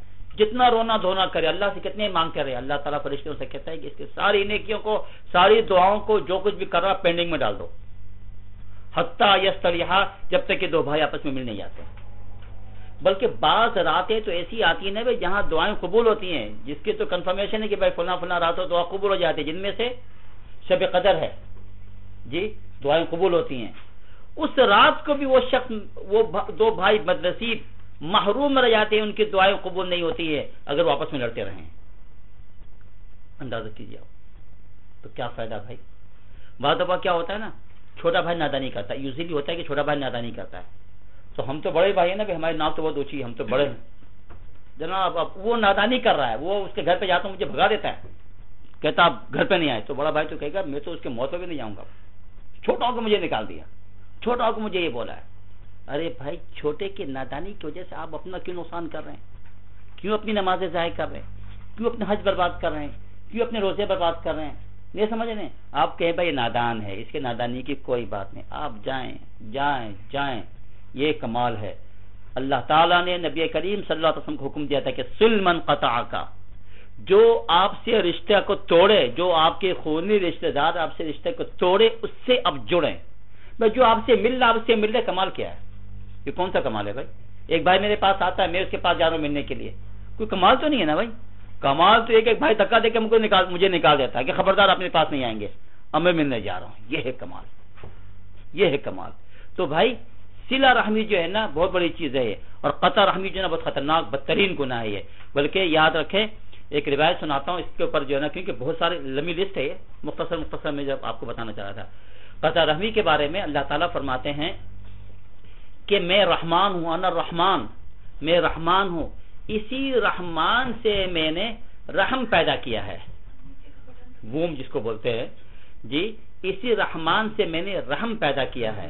اور آگے کیا فرمایا کہ لہذا جو کوئی شخص فمن وصلها، جو کوئی شخص اس رحم سے ملا رہے جی، اس رشتہ داری سے ملا رہے، تو فرمایا کہ وصلتہ، تو میں بھی اس سے مل جاؤں گا۔ اگر ہم اپنے رشتہ داروں سے مل کر رہیں گے، اللہ بھی ہم سے مل کر رہے گا۔ ومن قطعها، فرمایا کہ جو کوئی رشتہ داری کو توڑ دیتا ہے، رحم کے رشتے کو توڑ دیتا ہے، بھائی بھائی سے نہیں مل رہا، بھائی بہن سے نہیں مل رہا، یا بہنیں آپس میں نہیں مل رہی ہیں، یا جو بھی بلڈ ریلیٹو جتنے بھی آ رہے ہیں آپس میں توڑ رہے ہیں، فرماتے ہیں قطعتہ، اللہ تعالیٰ فرماتے ہیں کہ میں بھی اس سے رشتہ توڑ دیتا ہوں، اللہ بھی نہیں ہوتا ان کا۔ اب کیا فائدہ یہ ہماری نمازوں کا، کیا فائدہ ہمارے روزوں کا، کیا فائدہ ہمارے حج کا، کیا فائدہ ہمارے زکوٰۃ کا، کیا فائدہ ہمارے دین کے کاموں کا، سب کچھ بیکار۔ اللہ ہم سے خوشی نہیں ہے، سمجھے نا آپ یہ؟ تو بھائی اس کا خیال رکھیں۔ تو قطع رحمی جو ہے نا بدترین گناہ ہے، یہ گناہ کبیرہ میں اس کا شمار ہوتا ہے، اس سے بچنا ہے۔ اس کے علاوہ جو ہے اور گناہ جو ہے ان میں سے کیا ہے، ایک ایڈلٹری ہے جی، بدکاری کرنا ہے، کہ یہ بھی ان گناہوں میں سے ہے جو کیا ہے انتہائی بدترین گناہ ہے، اور جس کی سزا اسلام نے رجم رکھی ہے، پتھر سے مار مار کے ہلاک کرنا اگر شادی شدہ مرد یا عورت یہ گناہ کرے، اور اگر غیر شادی شدہ مرد یا عورت گناہ کرے تو ان کو کیا ہے کوڑے لگانے، 100 کوڑے ان کو لگائے جائیں گے۔ تو بہرحال یہ بدترین گناہ ہے۔ حدیث شریف میں آتا ہے جب انسان یہ گناہ کرتا ہے نا، یہ ایمان نکل جاتا ہے اس کے دل سے۔ اندازہ کیجیے اتنی بڑی چیز، اتنی بڑی دولت ایمان، جس ایمان کی وجہ سے ہم اشرف المخلوقات ہیں نا بھائی، بیس کے لیے صرف اللہ سبحانہ و تعالیٰ، بیکاز آف ایمان۔ کوئی آدمی وہ گناہ کرتا ہے تو یہ نکل جاتا ہے۔ حدیث شریف میں آتا ہے وہ سر سے، اس کے باڈی سے نکل کے سر پہ منڈلا رہا ہوتا ہے جب تک وہ گناہ کرتا ہے۔ جب وہ گناہ کر لے اب ہوتا ہے دوبارہ ایمان واپس آتا ہے، اتنی دیر تک وہ ایمان سے الگ رہتا ہے۔ اگر اس حالت میں مر جائے تو پھر کیا ہوگا؟ موت کا تو کوئی بھروسہ نہیں ہے نا بھائی، اسی وقت اس کا انتقال ہو جائے تو ایمان کے بغیر مرے گا۔ تو اتنا اس قدر بدترین گناہ ہے کہ ایمان کہتا ہے کہ نہیں، میں اور ایمان والا دونوں ساتھ نہیں رہ سکتے۔ ایمان کہتا ہے کہ گناہ کرنے والا ہم ساتھ نہیں رہ سکتے۔ ایمان اتنی دیر تک سر کے اوپر منڈلا رہا ہوتا ہے، کہتا ہے کہ تم اس قابل نہیں ہو۔ ونس ایمان نکل جائے پھر دوبارہ آئے تو کتنا ڈیمیج ہو چکا ہوگا، کتنا ویک ہو چکا ہوگا وہ ایمان۔ گھر کی چیز پرائی ہو جائے تھوڑی دیر کے لیے صحیح، تو کتنی جو ہے نا کمزوری آ سکتی ہے اس میں۔ تو لہذا یہ جو ہے نا ان گناہوں میں سے گناہ ہے جو کہ کیا ہے بدترین گناہ ہے جی، جس سے کہ ہمیں بچنا ہے۔ اس کے علاوہ جو ہے نا تکبر ہے، یہ گناہ کبیرہ میں سے شمار ہوتا ہے۔ تکبر کے لیے تو آتا ہے اللہ تعالیٰ نے قرآن حکیم میں بھی اس کو بتایا کہ کس قدر بدترین گناہ ہے۔ کوئی تکبر کر کے اپنا کو کتنا بڑا کرے گا بھائی۔ اللہ نے متکبر کے لیے ایک عجیب انداز میں ایک آیت نازل کی ہے، کیا فرمایا؟ انک لن تخرق الارض، اے تکبر کرنے والا بندے تم نہ زمین کو پھاڑ سکتے ہو، کتنے اکڑ کے چلو، پاؤں مار کے چلو زمین میں، کیا زمین پھٹ جائے گی، ٹکڑے ہو جائیں گے؟ نہیں۔ ولن تبلغ الجبال طولا، نہ ہی تم پہاڑ سے بلند ہو سکتے ہو۔ تو یہ کیا وہی اسی 5-6 فٹ کے نا، ہو وہی اسی پر ہو، تو کیا کبر، کیا اترانا؟ تکبر جو ہے وہ اللہ کی چادر ہے، تکبر اللہ کی چادر ہے۔ اللہ سبحانہ و تعالیٰ جو ہے نا کہتے ہیں کہ خبردار کسی نے اگر اس کو لینے کی کوشش کی، الکبریاء ردائی، جی تکبر میری چادر ہے، کسی نے لینے کی کوشش کی تو اس کو میں ہلا کر دوں گا۔ تو جتنے متکبرین آئے ہیں دنیا میں وہ ذلیل ضرور ہوئے ہیں، ہر متکبر ذلیل ہوا ہے۔ متکبر کے لیے حدیث بتاتا ہوں جس میں نبی کریم صلی اللہ علیہ وسلم نے فرمایا کہ جو آدمی متکبر ہوتا ہے، جو تکبر کرنے والا ہوتا ہے، فرمایا کہ فَهُوَ فِي نَفْسِهِ كَبِيرٌ، وہ اپنے نفس میں اپنے آپ کو سمجھتا ہے کہ میں بہت بڑا ہوں، میں بہت اونچی چیز ہوں، یہ سمجھتا ہے جبھی تو تکبر کر رہا ہے۔ وَفِي أَعْيُنِ النَّاسِ صَغِيرٌ، لیکن لوگوں کی نگاہوں میں وہ بہت چھوٹا ہوتا ہے۔ تکبر کرنے والے کو کوئی پسند نہیں کرتا ہے، ہر ایک اس کو برا بلا کہتا ہے۔ تو انسانوں کی نگاہ میں بہت ہی چھوٹا بن جاتا ہے تکبر کرنے والا۔ کتنا چھوٹا ہو جاتا ہے، کتنا چھوٹا ہو جاتا ہے، اب اندازہ کیجئے۔ حتی لہو اہون علیہم من کلب وخنزیر، فرمائے کہ تکبر کرنے والا شخص لوگوں کی نگاہوں میں اتنا چھوٹا بن جاتا ہے، اتنا ذلیل بن جاتا ہے کہ کتا اور سور سے زیادہ ذلیل بن جاتا ہے لوگوں کی نگاہوں میں۔ لوگ کتے کو اور سور کو پھر بھی کوئی ریسپیکٹ دے دیں گے لیکن تکبر کرنے والے کو نہیں دیں گے۔ اندازہ کیجئے کتنی سخت روایت ہے یہ۔ تو اس لیے جو ہے آپ لوگ جو ہے اس کا خیال رکھیں کہ کبھی بھی تکبر کو مت آنے دیجئے۔ حدیث شریف میں آتا ہے جس شخص کے دل میں ذرہ برابر بھی تکبر، رائے کے دانے کے برابر بھی جو ہے نا اگر تکبر ہو تو جنت میں داخل نہیں ہوگا۔ تو کتنی سخت خطرناک چیز ہے۔ تو تکبر جو ہے نا ان گناہوں میں شمار ہوتا ہے جن سے بچنے کی ضرورت ہے۔ اسی طریقے سے کیا ہے، شہادت الزور ہے، جو ہے نا فالس جو ہے نا ٹیسٹمنی ہے، جھوٹی گواہی جو ہے، وہی بڑی خطرناک چیز ہے وہ جی۔ آج یہ بھی بیماری ہے، آج دیکھتے ہیں ہمارے پاکستان میں عدالت کے باہر پھرتے ہوتے ہیں، گواہی چاہیے گواہی چاہیے جی، تو وہ جناب پھر رہے ہوتے ہیں راستوں میں، جی آپ کتنا ہمیں چاہیے کتنا آ، پھر وہ جناب وہ 5,000 10,000 روپے دے کر اپنے دین ایمان کو بیچ دیتی ہیں۔ پھر جو اتنے ایکسپرٹ ہوتے ہیں پھر وہ بتائیں گے میں یوں گیا تھا، میں نے یوں دیکھا تھا، تو یوں، اس کو کچھ پتہ بھی نہیں ہے کہ وہ پورا جو ہے پورا ڈرامہ کر کے کھینچ کے دے دیتا ہے. شہادت الزور اس قدر خطرناک چیز ہے. نبی کریم صلی اللہ علیہ وسلم ایک دفعہ جو ہے روایت بیان کر رہے تھے, آپ لیٹے ہوئے تھے, گناہ کے بارے میں بتا رہے تھے کہ بھائی یہ گناہ ہے بتا رہے تھے, لیکن اچانک آپ اٹھ کے بیٹھ گئے.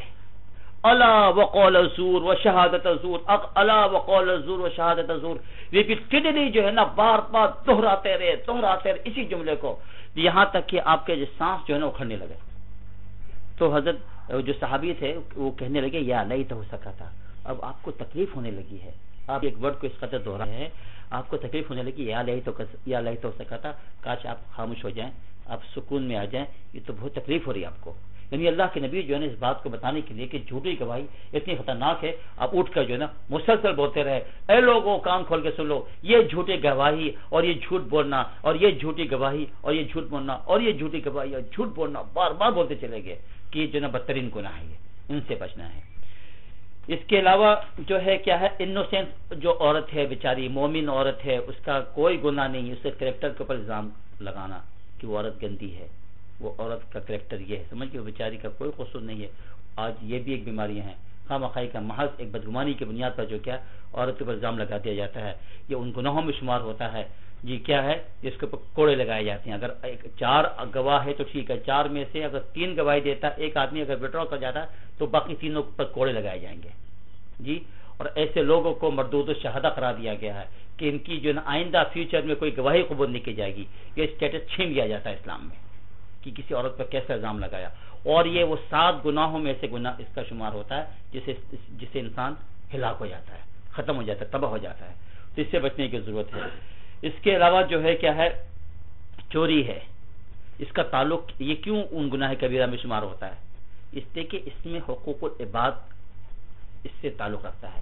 ہمارا مال, آپ کا مال ایک محترم ہے, کوئی آدمی آگے اس کو اٹھا کے لے جائے, اللہ تعالیٰ فرماتے ہیں کہ یہ کیا ہے, اس آدمی نے حقوق العباد جو ہے نا وہ اس نے تلف کیے ہیں, تو لہذا کیا وہ گناہ گار ہوگا, اور کیا ہے اس کو جو اس کو سزا ملے گی. اور کیا سزا اس کی ہوتی ہے ہم بھی آپ جانتے ہیں, اس کے ہاتھ کاٹے جاتے ہیں. تو اس قدر ترین گناہ ہے, اس سے بچنا ہے. اس کے علاوہ ایک تو چوری ہے, ایک ڈاکو ہے. چوری اور ڈاکے میں فرق جانتے ہیں نا. چوری تو یہ ہے کہ کوئی چور آتا ہے اور کوئی میرا سامان اٹھا کے لے جاتا ہے, اب مجھے معلوم ہی نہیں ہوتا ہے, میری غیر موجودگی میں آیا گھر پہ, سامان اٹھا کے لے گیا. تو چوری جو ہے وہ کیا ہے, اس چیز کا نام ہے کہ کسی کا مال کوئی اٹھا کے لے جائے, اگلے کو پتہ نہ چلے. اخذ مال الغیر خفیۃ, یہ چوری کی ڈیفینیشن ہے. کوئی اسٹیلنگ یہ ہوتی ہے کہ کوئی کسی کا سامان اٹھا لے اس طریقے سے کہ دوسرے کو پتہ نہ چلے, جیسے اب گھر پہ نہیں آیا, چپے سے اٹھا کے سامان لے گیا. اور ڈاکہ کسی کے روبری کیا ہوتا ہے, روبری میں یہ ہوتا ہے کہ مال تو لے رہا ہے, آپ کے موجودگی میں لے رہا ہے, آپ گھر میں موجود ہیں اور آپ سے چھین کے اٹھا کے لے جاتا ہے, وہ ڈاکہ کہلاتا ہے, وہ روبری ہوتی ہے آپ کے سامنے. اور یہ بڑا جرم ہے, اس لیے کہ آپ کو, اور آپ مزاحمت کریں گے وہ آپ کو مارے گا, مر بھی سکتا ہے. تو آپ 2 جرم کر رہا ہے, ایک میرا مال بھی لے کے جا رہا, دوسری طرف مجھ کو پریشان بھی کر رہا ہے, مجھ کو خوف میں ڈال دیا. تو اسی لیے اس کی سزا بھی ڈبل ہے, ہاتھ بھی کاٹا جائے گا, پاؤں بھی کاٹا جائے گا, سیدھا ہاتھ الٹا پاؤں, کس کے, ڈاکو کے. تو یہ بھی کیا ہے, گناہ کبیرہ میں شمار ہوتا ہے کہ یہ بھی کیا ہے, اس کا تعلق کسی سے, حقوق العباد سے ہے. اسی طریقے سے الحلف الکذب ہے, جھوٹی کیا قسمیں کھا لینا. بعض لوگوں کو عادت بنی ہوئی ہر بات میں, خدا کی قسم, اللہ کی قسم, جھوٹی قسمیں کھا رہا تاکہ لوگوں کو دھوکہ دے. خاص طور پر جو کیا ہے, لوگ جب بزنس کرتے ہیں, سامان بیچتے ہیں نا, چیز خراب ہوگی نا, قسمیں کھا کے بولے گا اللہ کی قسم ٹاپ کوالٹی کی, اب لے جائیں, میں نے چیک کیا ہوا ہے, حالانکہ وہ ہوگا فالٹی. قسمیں کھا کھا کے بیچنا, جی یہ بدترین گناہ ہے یہ بلکہ یہ ان گناہوں میں شمار ہوتا ہے, جھوٹے قسمیں کھا کے آدمی جو اپنا سامان بیچتا ہے. حدیث شریف میں آتا ہے قیامت کے دن اللہ تعالیٰ اس کو جہنم میں داخل کرے گا اور اللہ اسے باتیں بھی نہیں کرے گا, نہ نظر کرم کرے گا, اور جہنم کی آگ اس کو پاک بھی نہیں کرے گی. دیٹ مینس کہ وہ پیوریفیکیشن کے لیے جہنم میں نہیں ڈالا جائے گا, بلکہ فار پنشمنٹ, سزا کے لیے اس کو جہنم میں داخل کیا جائے گا, جو آدمی اپنے سامان کو بیچتا ہے جھوٹی قسمیں کھا کر. تو اب دیکھیے, تو تجارت میں آدمی جھوٹ بول دیتا ہے, جھوٹی قسمیں کھا لیتا ہے, تو بڑا خیال رکھیں. اور یہی وجہ ہے کہ وہ تاجر جو اپنی بزنس میں سچا ہوتا ہے, جھوٹ نہیں بولتا, اس کا ریوارڈ بھی بہت زیادہ ہے. کیونکہ سچائی میں ہو سکتا ہے آپ کو نقصان بھی ہو, آپ کا سامان کم بھی بکے, پاسبلٹی ہے, لیکن آپ اسٹرگل کر زیادہ کرتے سچائی میں, مگر ریوارڈ کتنا زیادہ ہے. حدیث شریف میں آتا ہے کہ تاجر الصدوق الامین سچا تاجر جو ہوگا نا قیامت کے دن، امانت دار اور سچا تاجر جو ہے قیامت کے دن مع النبیین و صدیقین و شہداء، قیامت میں نبیوں کے ساتھ، صدیقین کے ساتھ اور شہداء کے ساتھ اٹھایا جائے گا. اتنا بڑا ریوارڈ بھی تو ہے بھائی، یہ بھی تو دیکھیے نا. اس کے علاوہ جو ہے کیا ہے کہ انسان جو ہے کیا کرتا ہے، سوسائڈ، انتحار بولتے ہیں عربی میں، انتحار، کمٹنگ سوسائڈ، اپنے آپ کو مار دینا. ہمیں حق نہیں پہنچتا، ہم اپنی جان کے خود مالک نہیں ہے، ہم تو اپنی انگلی کے بھی مالک نہیں ہے کہ اٹھا کے اس کو کاٹ ڈالے. یہ بات سمجھے نا، اس کے بھی مالک نہیں ہے ہم، چاہے جائے کہ اس باڈی کو ہم پورا پورا ختم کر دیں. تو یہ کیا ہے، گناہ ہے. یہ گناہ کبیرہ میں اس کا شمار ہوتا ہے، بدترین گناہ ہے یہ. حدیث شریف میں تو باقاعدہ جو لوگ سوسائڈ کرتے ہیں اس کی سزا بھی بتائی گئی ہے کہ اس کو کیا سزا ملے گی، تو جہنم میں اس کی کیا سزا ہے. وہ تو کہنے کا مقصد میرا یہ ہے کہ بھائی یہ ان بدترین گناہ میں شمار ہوتا ہے. آدمی صرف ذرا پریشان ہو جاتا، کہتا ہے یار بس خلاصی حاصل کرو، جان چھوڑو، اپنے آپ کو مار دو. نہیں، اس کو رائٹ ہی نہیں، وہ اپنے مالک ہی نہیں اپنی جان سے، ہم کیسے ماریں گے اس کو؟ تو یہ بھی گناہ ہے. اسی طریقے سے گناہوں میں سے کیا لعنت ہے، قرض. یہ بھی آج بیماری ہمارے یہاں ایک دوسرے پہ لعنت بھیجتے ہیں. جہاں ہماری لڑائی ہو گئی کسی کے ساتھ تو کہتے ہیں خدا کی لعنت ہو فلاں کے اوپر یا تمہارے اوپر. بڑی گندی بات ہے بھائی، کوئی کسی پہ قرض نہ بھیجے، کوئی کسی پہ لعنت نہ بھیجے، کہ بہت ہی بری بات ہے، انتہائی گناہ کی بات ہے. لعنت ملامت کرنا جو ہے برا ہے. آپ کو نہیں پتا لعنت کی برائی. لعنت جب انسان کہتا ہے نا، سب سے پہلے انیشلی جب زبان سے آدمی لعنت کا لفظ بولتا ہے نا، یہ آسمان کی طرف جاتا. اتنا بھاری لفظ ہے، یہ اتنا بھاری لفظ ہے لعنت. یہ قرض جو کسی پہ بھیجتا ہے انسان، اتنا بھاری ہے کہ یہ لفظ نکل کے بھاگتا آسمان کی طرف کہ میں کہاں جا کے چھپ جاؤں، میں کہاں چھپوں، اس کو جگہ نہیں ملتی، آسمان میں جگہ نہیں ملتی ہے. پھر یہ جو ہے نا لفظ نیچے آنا شروع ہوتی ہے، ورڈ قرض جو ہے لعنت، پھر نیچے کی طرف یہ آتا ہے، پھر رائٹ کی طرف بھاگتا ہے کہ بھائی کہیں پر دیکھو، کہیں پر ایسٹ کی طرف کہیں جگہ ہے بھاگنے کی، چھپنے کی، نہیں ملتی ہے اس کو جگہ.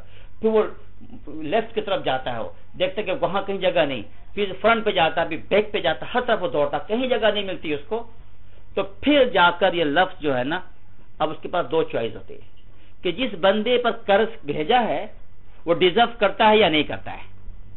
اگر ڈیزرو کرتا ہے تو لفظ لعنت اس کے اوپر جا کے پڑے گا. اگر وہ بندہ ڈیزرو نہیں کر رہا، ہم نے خامہ کھا کے کہتے کہ تمہارے پر لعنت ہے، وہ ڈیزرو نہیں کر رہا تھا وہ، اب پھر کہنے والے کے منہ پہ آ کے گرے گا. تو آج ہمارے یہاں معاشرے میں لعنت کی کوئی نہیں، اٹھا کے جس کو چاہ کے دیا فلاں پہ لعنت، فلاں پہ لعنت. بہت خطرناک چیز ہے یہ، سمجھ گیا. پہ تو لعنت کسی کو نہ بھیجیں آپ. یہ جو ہے نا انتہائی گناہ کی بات ہے. اسی طریقے سے جو ہے کیا ہے، دھوکہ دینا، فراڈ، چیٹنگ، یہ بھی جو کیا ہے خطرناک چیز ہے. یہ آج ہمارے یہاں یہ بڑا عام ہے، جس کو اور جو جتنا زیادہ چیٹ کرتا ہے وہ سمجھتا ہے کہ میں بڑا وہ جو ہے نا کمال والا آدمی ہوں، میں نے دھوکے سے یہ کما لیا، میں نے دھوکے سے کما لیا. اسلام نے منع کیا کسی کو دھوکہ مت دو. اسلام جو ہر خاص طور پر تجارت میں تو بالکل ہی بہت ہی کیئرفل ہونا ہے کہ کبھی کسی بھی لحاظ سے جو ہے نا آپ دھوکہ دینے کی کوشش نہ کریں، چاہے مسلم ہو یا نان مسلم ہو، کوئی فرق نہیں پڑتا. اسی طریقے سے جو کیا ہے وعدہ پورا نہ کرنا. آج ہماری بیماری ہے، الفاظ بول دیا، آپ ورس دے دیتے ہیں، اس کا خیال نہیں رکھتے ہیں. بھائی کسی کے ساتھ نے الفاظ دے دیا نا، اوفوا بالعہد، عہد کو پورا کرو. ان العہد کان مسئولا، اس لیے کہ عہد کے بارے میں پوچھ ہوگی قیامت کے دن. خدا پوچھے گا تم نے پرومس کیا تھا، تم نے وعدہ کیا تھا، پورا کیا یا نہیں کیا. ایک یہودی نبی کریم صلی اللہ علیہ وسلم سے کہتا ہے کہ میں آپ سے فلاں جگہ پہ ملنا چاہتا ہوں. وہ کہہ کر وہ چلا گیا، وہ بھول بھی گیا. اللہ کے نبی اس جگہ پہ 3 دن تک انتظار کرتے رہے. جی ٹائم پر جو تھا آپ پہنچ جاتے تھے، اتنے بجے جو ٹائم ہوتا تھا آپ پہنچ جاتے تھے، انتظار کرتے تھے، اور اس کو وہ بھول بھی گیا. تو 3 دن کے بعد وہاں سے گزرا تو پوچھا حضور سے کہ آپ یہاں کیوں کھڑے ہوئے؟ اس کو بھی یاد نہیں رہا. آپ نے فرمایا کہ میں تمہارے تو انتظار کر رہا ہوں، تم نے مجھ سے کہا تھا لاسٹ 3 ڈیز سے میں یہاں پر آ رہا ہوں. تو وہ جتنا شرمندہ ہوا وہاں سے بھاگا، اس نے کہا کہ میں مسلمان نہ ہو جاؤں. تو کہنے کا مقصد یہ ہے کہ یہ ہمارے نبی کا عمل تھا کہ مسلمانوں کے ساتھ اپنے اس کو پورے کرنے، ایون آپ نان مسلم کے ساتھ ورڈ دیتے ہیں نا ان کو پورا کرے، بلکہ ان کے ساتھ وہ زیادہ پورے کرنے کی ضرورت ہے. کل کو جو ہے نا اسلام پہ بلیم نہ کرے. آج ہمارے یہاں کتنا غلط ہو رہا ہے، ہم ان لوگوں کو زیادہ دھوکہ دیتے ہیں. اور عجیب بات ہے کہ ہمارے یہاں ایک گروپ بھی پیدا ہو گیا، کچھ لوگ ایسے پیدا ہو گئے جو ان لوگوں کو دھوکہ دینے کو سمجھتے ہیں کہ جائز ہے، بلکہ حرج کوئی نہیں ہے، کافر ہے، ان کو دھوکہ دو، ان کا مال کھاؤ، چلے گئے. جی ایسی کوئی بات نہیں ہے، ایسا کوئی نہیں ہے. کہتے ہیں جناب کیا سینٹرنگ والے کو دھوکہ دیا تو کافر ہے، پیسے کماؤ، پیسے بناؤ. ایسا کوئی کھاتا نہیں ہے اسلام میں، سمجھیے. اب اسلام میں ایسا کوئی کھاتا نہیں ہے. ان کو اب چیٹنگ کے ذریعے سے جو نا ان کو جب وہ نہیں کر سکتے ہیں. حرام ہے سو حرام ہے، اس سے آپ کو بچنا ہے. اسی طریقے سے بیک بائٹنگ، اللہ اکبر، یہ تو گناہوں کا جو ہے نا کہتے ہیں نا کہ بہت ہی گناہوں میں سے بدترین گناہ ہے کہ کسی کے پیٹھ پیچھے برائیاں کرنا. جناب یہ تو ہمارے یہاں جو ہے نا محبوب مشغلہ بنا ہوا ہے. ایک زمانے میں خواتین کا محبوب مشغلہ ہوا کرتا تھا کہ خواتین بیٹھی ہوئی جہاں چار عورتیں برائیاں شروع ہو گئیں. اب خواتین سے کام ہٹ کے اللہ معاف کرے مردوں میں زیادہ آ گیا. میں تو مردوں کو خوب دیکھتا ہوں جب گیدرنگ ہوتی ہے نا جہاں چار آدمی بیٹھتے کھانے پہ بلا کسی کی کھانے پہ چلے جائیے بیٹھیں گے تو تھوڑی دیر کے بعد جہاں کھانا وانا ہوا میٹھے کا انتظار ہو رہا ہے ان دا مین ٹائم شروع ہو جائیں گے یا فلاں ایسا تھا فلاں ایسا تھا فلاں نے بولا فلاں کام شروع ہو گیا. پورا ٹاپک اسی پہ چل رہا ہے. بہت بدترین گناہ ہے. اللہ تعالیٰ نے منع کیا کہ ایک دوسرے کی غیبت مت کرو. ایحب احدکم ان یاکل لحم اخیہ میتا فکرہتموہ، کیا تمہیں کوئی پسند کرے گا اس بات کو کہ مرے ہوئے بھائی کا گوشت کھائے؟ ہمارا بھائی مر جائے پھر کہا جائے تم اسی کا گوشت کھاؤ، کوئی پسند کرے گا؟ کوئی پسند نہیں کرے گا. کسی انسان کے گوشت کو نہیں پسند کرے گا چاہے جائے کہ اپنا بھائی ہو. اللہ فرماتے فکرہتموہ، تم اس کو ناپسند کرتے ہو. فرمایا کہ اسی طریقے سے کسی کے بیک بائٹنگ کرنا ایسا ہی ہے جیسے اپنے مرے ہوئے بھائی کا گوشت کھانا ہے. تو جو آج اس کی طرف جو ہے توجہ نہیں ہے. اسی طریقے سے جو ہے کیا ہے بغض اور حسد ہے. یہ بیماری بھی بڑی عام ہوتی جا رہی ہے. جی آپ دیکھ لیجیے.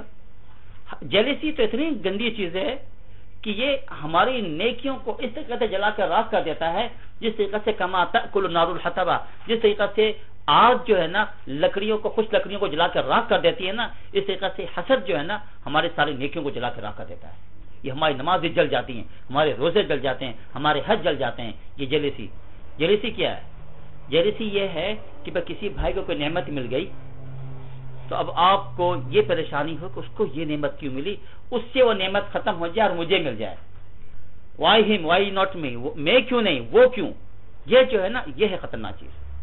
یہ اتنی خطرناک چیز ہے کہ اس کا کچھ نہیں آئے گا. آپ جس سے جیلس ہو اس کو کیا اگر اس نے مکان بنا لیا تو بنا لیا، یا اس نے گاڑی دے دی تو لے لی، اس نے کوئی کاروبار شروع کر دیا تو کر دیا. حلال بے حرام کی بات نہیں کر رہا ہوں، تو حرام سے الگ ایشو ہے. بات یہ ہو رہی ہے کہ بھائی اگر اللہ نے کسی بھائی کو کوئی نعمت دی ہے یہ ہمیں خوش ہونا چاہیے. اللہ اس کو اور دے، اللہ اور برکت دے، یہ ہونا چاہیے نا. آج ہمارے کیا ہوتا ہے اس نے ایسا کیوں کر لیا، اس نے یوں کر لیا، اس نے مکان بنایا نیا تو میں بھی نیا مکان بناؤں گا، اس نے ڈبل اسٹوری کر دی تو میں بھی ڈبل اسٹوری کروں گا، اس کی نئی گاڑی دی تو میں بھی نئی گاڑی لوں گا. اب جناب معلوم ہوا کہ میاں صاحب کے اوپر جو ہے زور پہ زور لگ رہا ہے. وہ بیچارہ جو ہے وہ کام پہ کام کر کے مرتا جا رہا کہ لاؤ ہمیں اب نئی گاڑی چاہیے کہ فلاں نے نئی گاڑی لی ہے. جب ہمیں بھی جناب اپنے گھر کو رینویٹ کرنا ہے، فلاں نے کیا وہ کرنا ہے، وہ جناب ابھی قرضوں میں ڈوبا ہو گیا کرنا ہے، وہ تم کو کر کے رہنا چاہے کچھ ہو. یہ کیا ہے؟ کہیں ایسا تو نہیں، کہیں جیلسی تو نہیں آ رہی ہے؟ اگر جیلسی نہیں ہے تو بڑی اچھی بات، آپ گھر کو آپ خوب بڑا کرتے رہیے آپ. لیکن یہ دیکھنا پڑے گا، یہ بڑی خطرناک چیز ہے جیلسی. اور اس میں اگلے کا نقصان کچھ نہیں ہوتا، اپنا نقصان ہوتا ہے. ایون یہاں تک بندہ جل کے خود ہی راضی ہو جاتا ہے، جلنے والا بندہ جلتے رہتا ہو، اس کی نیند حرام ہو جاتی، سو بھی نہیں پاتا. حسد کر رہا، اپنے نقصان کر رہا، اپنی صحت کو بھی خراب کر رہا ہو. تو یہ بھی جو ہے نا خطرناک بیماریوں میں سے اس کا شمار ہوتا ہے، اس سے بچے. اسی طریقے سے جناب یہ بھی آج کل ہو چکا ہے، پاکستان میں تو بیماری بڑی عام ہو گئی ہے. جناب لوگ چلے جاتے ہیں کس کے پاس؟ بھائی ہاتھ دکھانے والوں کے پاس، نجومی کے پاس چلے گئے. بھائی یہ دیکھو بھائی کیا میرا ستارہ کیا بول رہا ہے، یہ آئندہ فیوچر میں کیا ہے، اچھی نوکری لگی نہیں لگی ہے، فلاں کام ہے یا نہیں. ارے بھائی کیا ہے، باہر کب جاؤں گا، واٹ ایور ہے. تو یہ جو ہے نا بڑی خطرناک چیز ہے. تو یہ جو ہے نا اللہ تعالیٰ کے پاس علم غیب ہے، آپ کسی کے پاس مت جائیں، کسی سے نہ معلوم کریں کہ وہ کیا ہونے والا کیا نہیں ہونے والا. بعض دفعہ تو حالت یہ ہوتی ہے کہ یہ نجومی لوگ تو گھروں کو برباد کر دیتے ہیں. ارے بھائی تمہارا ستارہ بتا رہا ہے کہ تمہاری بیوی جو ہے 5 سال بعد تمہیں چھوڑ دے گی، ارے تمہارا گھر تباہ ہو جائے گا، یہ ہو جائے گا. اب جو ہے نا میاں صاحب جو ہے نا ابھی سے بیوی کو غلط نگاہ سے دیکھنا شروع کر رہے ہیں کہ بھائی یہ میرے ساتھ جو ہے نا فراڈ کرے گی. حالانکہ بیچاری مخلص ہوگی، جان دینے والی ہوگی، اس کی ساری قربانیاں برباد. میاں صاحب دیکھ رہے نہیں مجھے نجومی نے بتایا ایسا ہوگا، اور غلط عقیدے سے ہیبن بھی ہو جاتا ہے بھائی.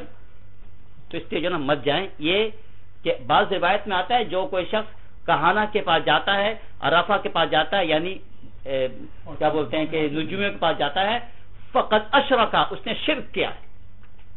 یہ شرک ہے، یہ سمجھ آپ، اس سے بچنا ہے. یہ بلکہ بعض روایت میں آتا ہے جو ایسا کرے اس کو چاہیے کہ کلمہ پڑھ کے اپنے ایمان کو نیا کرے، لا الہ الا اللہ پڑھے وہ، اور اپنے ایمان کو نیا کرے وہ. اسی طریقے سے کیا ہے، آپ جو ہے کسی انسان جو ہے نا کیا کرے، اسٹار وغیرہ کا جو نالج ہے نا اس کے اوپر بلیو کرتے ہیں، کہتے ہیں یار یہ ہوتا ہے بھائی، فلاں ستارے کا یہ اثر ہوتا ہے تو فلاں کا وہ ہوتا ہے. ارے بھائی پھینکو ان چیزوں کو، اس میں کچھ نہیں رکھا ہے، یہ گناہ کبیرہ میں شمار ہوتا ہے. اسی طریقے سے کیا ہے کہ انسان جو ہے کیا کرے کہ کسی چیز کے بارے میں عقیدہ رکھ لے کہ فلاں چیز مجھے نفع پہنچائے گی، اللہ تعالیٰ کی ذات پہ بھروسہ نہیں، غیروں پر بھروسہ کر لیا کہ فلاں جو ہے نا وہ مجھ کو کیا کرے گا، وہ نفع پہنچائے گا یا نقصان پہنچائے گا. نہیں بھائی، نفع پہنچانے والا نقصان پہنچانے والا صرف اللہ کی ذات ہے. یہ چیزیں ہم کو نفع نقصان نہیں پہنچاتی ہیں. اسی طریقے سے کیا ہے، عبادات میں آدمی اللہ کے ساتھ کسی اور کو شریک ٹھہرائے، جس کو ریاکاری بولتے ہیں، شو آف بولتے ہیں. وہ کیا ہے، نماز پڑھے لیکن اس سے پڑھے لوگ مجھے اچھا بولیں، میں بیان کر رہا ہوں اس لیے بیان کر رہا ہوں لوگ مجھے علامہ بولیں، کیا علم ہے بھائی. کوئی قرآن پڑھوں تو اچھی قدر سے پڑھوں، نیت یہ کہ لوگ مجھے قاری صاحب پکاریں. جی کوئی اچھا کام کروں تو یوں کروں کہ لوگ مجھے یوں بولے، لوگ مجھے وہ بولے. یہ خطرناک چیز ہے. کوئی بھی کام کرے اللہ کے لیے کرے، اونلی اینڈ اونلی اللہ تعالیٰ کے لیے کرے. اس میں کوئی ریاکاری، کوئی دکھلاوا نہیں ہونا چاہیے، ورنہ سب کچھ برباد ہے، سب کچھ تباہ ہے. یہ اسی طریقے سے کیا ہے کہ تویرا کا مطلب ہے کہ فال نکالنا ہے. جی وہ بھی فال بھی جو ہے نا وہ بھی اسٹار والوں سے ملتا جلتا ہے. یہ بہت سے لوگ فال نکالتے رہتے ہیں، بس ہر کام کے طوطے کے پاس چلے گئے، طوطا نے اگر وہ اٹھا کے نکال دیا سمجھے نا، وہ آپ کا وہ طوطا جو ہے نا آپ کی قسمت کا حال بتائے گا. جی وہ آپ کا ہفتہ اچھا گزرے گا کہ خراب گزرے گا، یہ ہوگا وہ ہوگا. بہت ہی بری بات ہے یہ، اس کی طرف نہیں پڑھنا چاہیے. یہ زمانہ جاہلیت میں بڑا کچھ ہوا کرتا تھا، یہ تطیر جس کو بولتے ہیں. اسی طریقے سے منافقت ہے، یا منافقوں کے ساتھ ہیپوکریسی، یا کیا ہیپوکرائٹ لوگوں کے ساتھ اٹھنا بیٹھنا جو اسلام کے دشمن ہے، ان کے ساتھ ہمیں اٹھنا بیٹھنا نہیں چاہیے. اسی طریقے سے جو کیا ہے، انسان جو ہے کیا نماز پڑھتا ہے اٹھک بیٹھک کر رہا خالی. جی اللہ اکبر کر کے ابھی کھڑا بھی نہیں ہوا کہ رکوع میں چلا گیا، رکوع میں نہیں گیا سجدہ میں چلا گیا. جی ہاں، رکوع میں والوں کو دیکھتے ہیں کہ سمیع اللہ لمن حمیدہ بھی نہیں کہہ پاتے ہیں کہ بس ابھی باڈی کو ابھی ذرا سے ٹیڑھے کے وہی سے سجدہ میں چلے جاتے ہیں، سجدہ سے اٹھتے بھی نہیں کہ دوبارہ چلے جاتے ہیں. ترک الطمانینہ بولتے ہیں اس کو فی الصلاۃ. نماز میں کیا ہے، آرام سے نہ پڑھنا، بس جلدی جلدی نماز پڑھنا. جی تو یہ جو ہے نا یہ کیا ہے، یہ بھی گناہ کبیرہ میں شمار ہوتا ہے. اس سے بھی آپ کو بچنا ہے. اس کے علاوہ جو ہے اور بھی کچھ چیزیں ہیں، تو آپ کے پاس لسٹ موجود ہے، ان کا آپ دیکھ لیجیے گا.